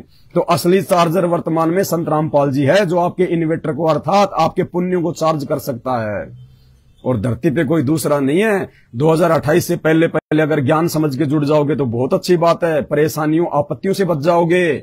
अन्यथा भाई साहब घुटनों के बल लाएगा दुनिया को परमात्मा, घुटनों के बल। और जिस संत रामपाल जी को तुम आज जेल में देख के बहुत बड़े अपने आप को वो समझते हो और उनको बहुत नीचा समझते हो, उसी संत रामपाल जी को ये कान खोल के सुन लो, नोट कर लो, पेन डायरी है तो उसी संत रामपाल जी भगवान को इस देश का जो भी नेता उस समय होगा, चाहे राष्ट्रपति या प्रधानमंत्री जो भी होगा, इस देश को बचाने के लिए, मानव जाति को बचाने के लिए, दुनिया को बचाने के लिए संत रामपाल जी को हिसार जेल में जाके पैर पकड़कर नाक रगड़ कर लेकर आएगा, और मर्जी संत रामपाल जी की वो आए तो आए नहीं तो ना आए। और उस आपत्ति के समय में उनके भगत ऐसे मौज में रहेंगे जैसे आज बैठे हैं, क्योंकि समर्थ की शरण में है। कल पे कारण कौन है, तू कर सेवा निकाम, मन इच्छा पल देऊंगा जब पड़ेगा मेरे से काम। तो ये धनी संत रामपाल जी है। जब आपत्ति, पहली बात तो इसके भगत के पास आपत्ति आती नहीं इसके भगत के पास में। क्यों नहीं आती? क्योंकि संत रामपाल जी की भक्ति में वो शक्ति है, यहाँ के देवी देवता ब्रह्मा विष्णु महेश तो हमारी सिक्योरिटी करेंगे। आज भी हमारी सिक्योरिटी गार्ड हैं ब्रह्मा विष्णु महेश, 33 करोड़ देवी देवता। संत रामपाल जी की भक्ति में एक पार्ट है दोपहर की आरती का, असुर निकंदन रमणी, 16 मिनट की आरती है दोपहर की, उसमें सभी देवी देवताओं की स्तुति हो जाती है, वास्तविक स्तुति, शास्त्रों के अनुसार स्तुति। और यदि हमें यहां पे किसी ने परेशान करने का प्रयास किया, किसी भूत प्रेत ने या किसी और देव ने, तो संत रामपाल जी जो है वो डंडा कर देते हैं देवी देवताओं के कि ये तो तुम्हारी सही भक्ति कर रहे हैं और तुम इनको परेशान कर रहे हो। ब्रह्मा विष्णु महेश को टाइट कर देता है। ये ब्रह्मा विष्णु महेश संत रामपाल जी के भक्तों के घरों के आगे ये पहरेदार बन के रह रहे हैं वर्तमान में, पहरेदार बन के। मेरी बातों पे यकीन नहीं है ना? संत रामपाल जी के मुख कमल से सुन लो, ये परमात्मा है। मैं गलत हो सकता हूं लेकिन मेरा भगवान गलत नहीं हो सकता। मेरे परमेश्वर ने जो वचन निकाल दिए अपने मुख कमल से, वो वचन कभी फैल नहीं हो सकते, क्योंकि ये सर्व सृष्टि रचनहार है, इससे बढ़ के और कोई नहीं है। इन्होंने जो बातें बोल दिया कि वो सर्वदा सत्य है, कोई माई का लाल उनको जुठला नहीं सकता उन बातों को। क्या कह रहे हैं परमपिता परमेश्वर, ध्यान से सुनिए। और भाइयों और बहनों, जितना जल्दी हो सके संत रामपाल जी की शरण में आ जाओ। प्रकार हम ध्यान से सुनना परमात्मा के वचन। संत रामपाल जी का यदि कोई मर्यादित भगत होगा और मर्यादा में रह के यदि विधिवत उनके खड़े होके हाथ में भक्ति बोध पुस्तक लेके गुरु को भगवान मान के सामने जो दरबार है उसमें केवल संत रामपाल जी का फोटो और किसी का फोटो नहीं, जो दाढ़ी मूछ वाली जो कबीर जी की काल्पनिक फोटो है उसको भी बाहर आउट। असली भगवान असली कबीर केवल संत रामपाल जी हैं, गुरु बड़े हैं गोविंद से। जो संत रामपाल जी की साध संगति से जुड़ के मर्यादा में रह के भक्ति करेगा, यहाँ के देवी देवता ब्रह्मा विष्णु महेश उसके नौकर बन के रहते हैं, सिक्योरिटी गार्ड बन के। जैसे राष्ट्रपति का कोई नुमाइंदा अगर किसी स्टेट में बैठा हो तो राष्ट्रपति वहां के मुख्यमंत्री को आदेश कर देता है कि मेरा आदमी बैठा है वहां पे उस होटल में, राष्ट्रपति तुरंत एसपी डीएसपी आईएसपी को फोन कर देगा कि भैया उसको कुछ नहीं होना चाहिए, और जरा सा भी उसको कोई दिक्कत हो जाती है तुरंत थाने से जो है पुलिस पहुंच जाती है उसकी सिक्योरिटी में। तो इस प्रकार वो राष्ट्रपतियों का राष्ट्रपति, आध्यात्मिक क्षेत्र में संत रामपाल जी भगवान है, सभी देवताओं का देव, महादेव, देवों का देव, महादेव, सबसे बड़ा भगवान, अल्लाहू अकबर। और हम उनके बच्चे, हम उनके नुमाइंदे। जिस दिन उनसे नाम प्राप्त कर लेते हैं और मर्यादा में रह के भक्ति करते हैं, हम उनके नुमाइंदे बन जाते हैं। और उसके बाद यहाँ के मुख्यमंत्री इस काल को वो पूर्ण परमात्मा आगाह कर देता है कि ये मेरा बच्चा है और इसको अगर जरा से भी अगर दिक्कत हो गई तो मेरे से बुरा कोई नहीं होगा।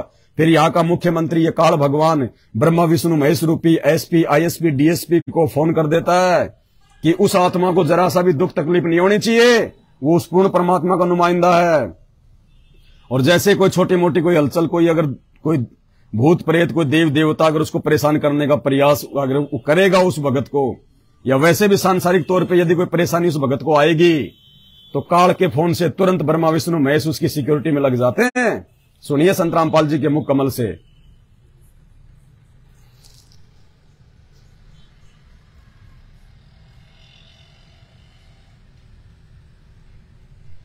इसी प्रकार हम इस संसार में रहेंगे, हम सबका सत्कार करेंगे, लेकिन पूजा हम अपने मालिक की करेंगे, अपने परम पति की करेंगे, जो सबका मालिक है, कबीर भगवान की करेंगे। और ये सभी जितने भी यहाँ के, जैसे असुर निगंध रामायणी में हम सबका सत्कार करते हैं, छोटे से लेकर 500 तत्वों तक की आरती इसके अंदर आ जाती है, तो हम सबका सत्कार करते हैं। सत्कार करने से विनम्रता आती है। और ये फिर ये ब्रह्मा विष्णु महेश या जितने भी कोई भी है देव, ये आपको टच नहीं कर सकते। इनके ऊपर फिर डंडा है परमात्मा का कि ये आपका एक सत्कार करते हैं और फिर भी आप इनको सताओगे तो इनको ज्यादा सजा मिलेगी। ये जो आपको विधि बता रखी, ये आपके प्रोटेक्शन के लिए है, भगवान का विधान बनाए रखने के लिए है, और आपको इस संसार रूपी सागर से पार होने के लिए सफर में सहयोगी रहेंगे, आपका प्रोटेक्शन करेंगे देवता, और सभी आपके घरों के चारों तरफ पहरे दिया करेंगे। जो सतगुरु कबीर साहब के इस नाम से जुड़ जाएगा।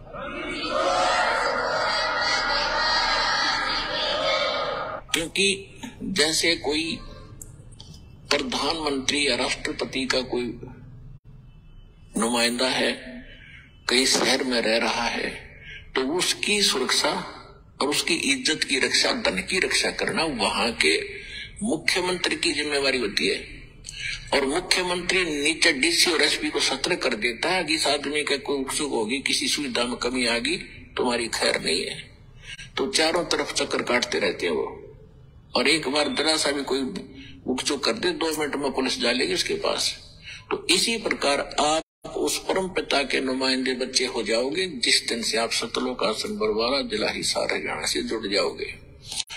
आपकी सुरक्षा के लिए वहां ऐसे खड़े रहा करेंगे देवी देवता, चारों तरफ घूमा करेंगे आपके, कदे कोई भूत प्रेत आकर बकवाद ना करेंगे।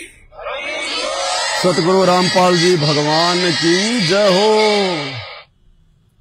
ये आध्यात्मिक ज्ञान है जो आज तक आप लोगों को सुनने को नहीं मिला। ये है वो पूर्ण परमात्मा। और संत रामपाल जी के भक्तों की सिक्योरिटी में यहाँ के देवी देवता ब्रह्मा विष्णु महेश भी लगे रहते हैं। कौन से भक्तों की सिक्योरिटी में? जो संत रामपाल जी को भगवान मान के उनकी मर्यादा में रह के भक्ति कर रहे हैं। वो नहीं जो संत रामपाल जी के काल प्रेरित भाई बंधु बेटा बेटियों के पीछे चल के उन आश्रमों में सीमेंट के कट्टे उठा रहे हैं, मजदूरियां कर रहे हैं। अरे वो तो वही मर रहे हैं, ट्रैक्टरों के नीचे दब दब के मर रहे हैं। संत रामपाल जी के जो परिवार के द्वारा अपने धार्मिक धंधे के लिए जो आश्रम खोले जा रहे हैं, उन आश्रमों के निर्माण कार्य में ट्रैक्टर के नीचे दब दब के उनके भगत मर रहे हैं। क्यों? क्योंकि मर्यादा में नहीं है। मर्यादा केवल साध संगत में है। ये भक्ति अपने घर पे बैठ के करने की है, आश्रम में जाके ढोंग ड्रामा करने की नहीं है। ये आसाराम का मार्ग नहीं है जो परमात्मा ने ब्रांचें खोलनी थी। ये ब्रांचें खोलनी होती, जेल जाने से पहले लाखों खोल देता ये भगवान। आश्रमों में तो पाखंड शुरू हो जाता है, ड्रामा शुरू हो जाता है, भक्ति नहीं रहती। भगवान जेल में बैठा है, तुम आश्रम बना बना के अपना रोजगार सेट कर रहे हो, तभी तो अकाल मौतें हो रही है। अभी तो हुई क्या है? अगर समय रहते नहीं संभला संत रामपाल जी का परिवार और उस परिवार के पीछे लगी हुई अंध संगत, नतीजा देखना क्या होगा। नतीजा दुनिया देखेगी। दुनिया से बेकार अकाल मौत मरेंगे भगत। क्योंकि समझदार व्यक्ति कहते हैं जानबूझ सांची तजे और करे झूठे से ने, ताकि संगत है प्रभु सौपन में भी ना दे। अनजान को फिर भी परमात्मा माफ करता है। दुनिया वाले अभी अनजान है, दुनिया वालों ने भी नाम नहीं लिया, उनको परमात्मा फिर भी माफ कर देगा। लेकिन भगत ने नाम लेने के बाद, ज्ञान लेने के बाद भी जो ये मूर्खता दिखाई उनके परिवार के पीछे अंधे होके, उनको पात्रों को ज्योति पाठ और दान का पैसा देके उनका धार्मिक धंधा बढ़ाने के लिए। वर्तमान में भक्ति की आवश्यकता है, मर्यादाओं की आवश्यकता है, आश्रमों की आवश्यकता नहीं है। आश्रम के नाम पे उन्होंने स्टेडियम बना डाले वहां पे गांव धनाना में। निकम्मों को शर्म करो, सत का साथ दो। तुम सतवादी के बच्चे हो, संत रामपाल जी के बच्चे हो, उनके परिवार पे काल सवार है। आने वाले समय में तुम्हें पता चलेगा इन बातों का। जब वो कर्मों के कांटे, उनको पात्रों को आज जो तुम दान दे रहे हो, जब वो कांटे तुम्हारे चुभेंगे तब तुम्हें पता चलेगा। तो आज के लाइव में केवल इतना ही। वीडियो को ज्यादा से ज्यादा शेयर करें। बंदी छोड़ सतगुरु रामपाल जी भगवान की जय हो।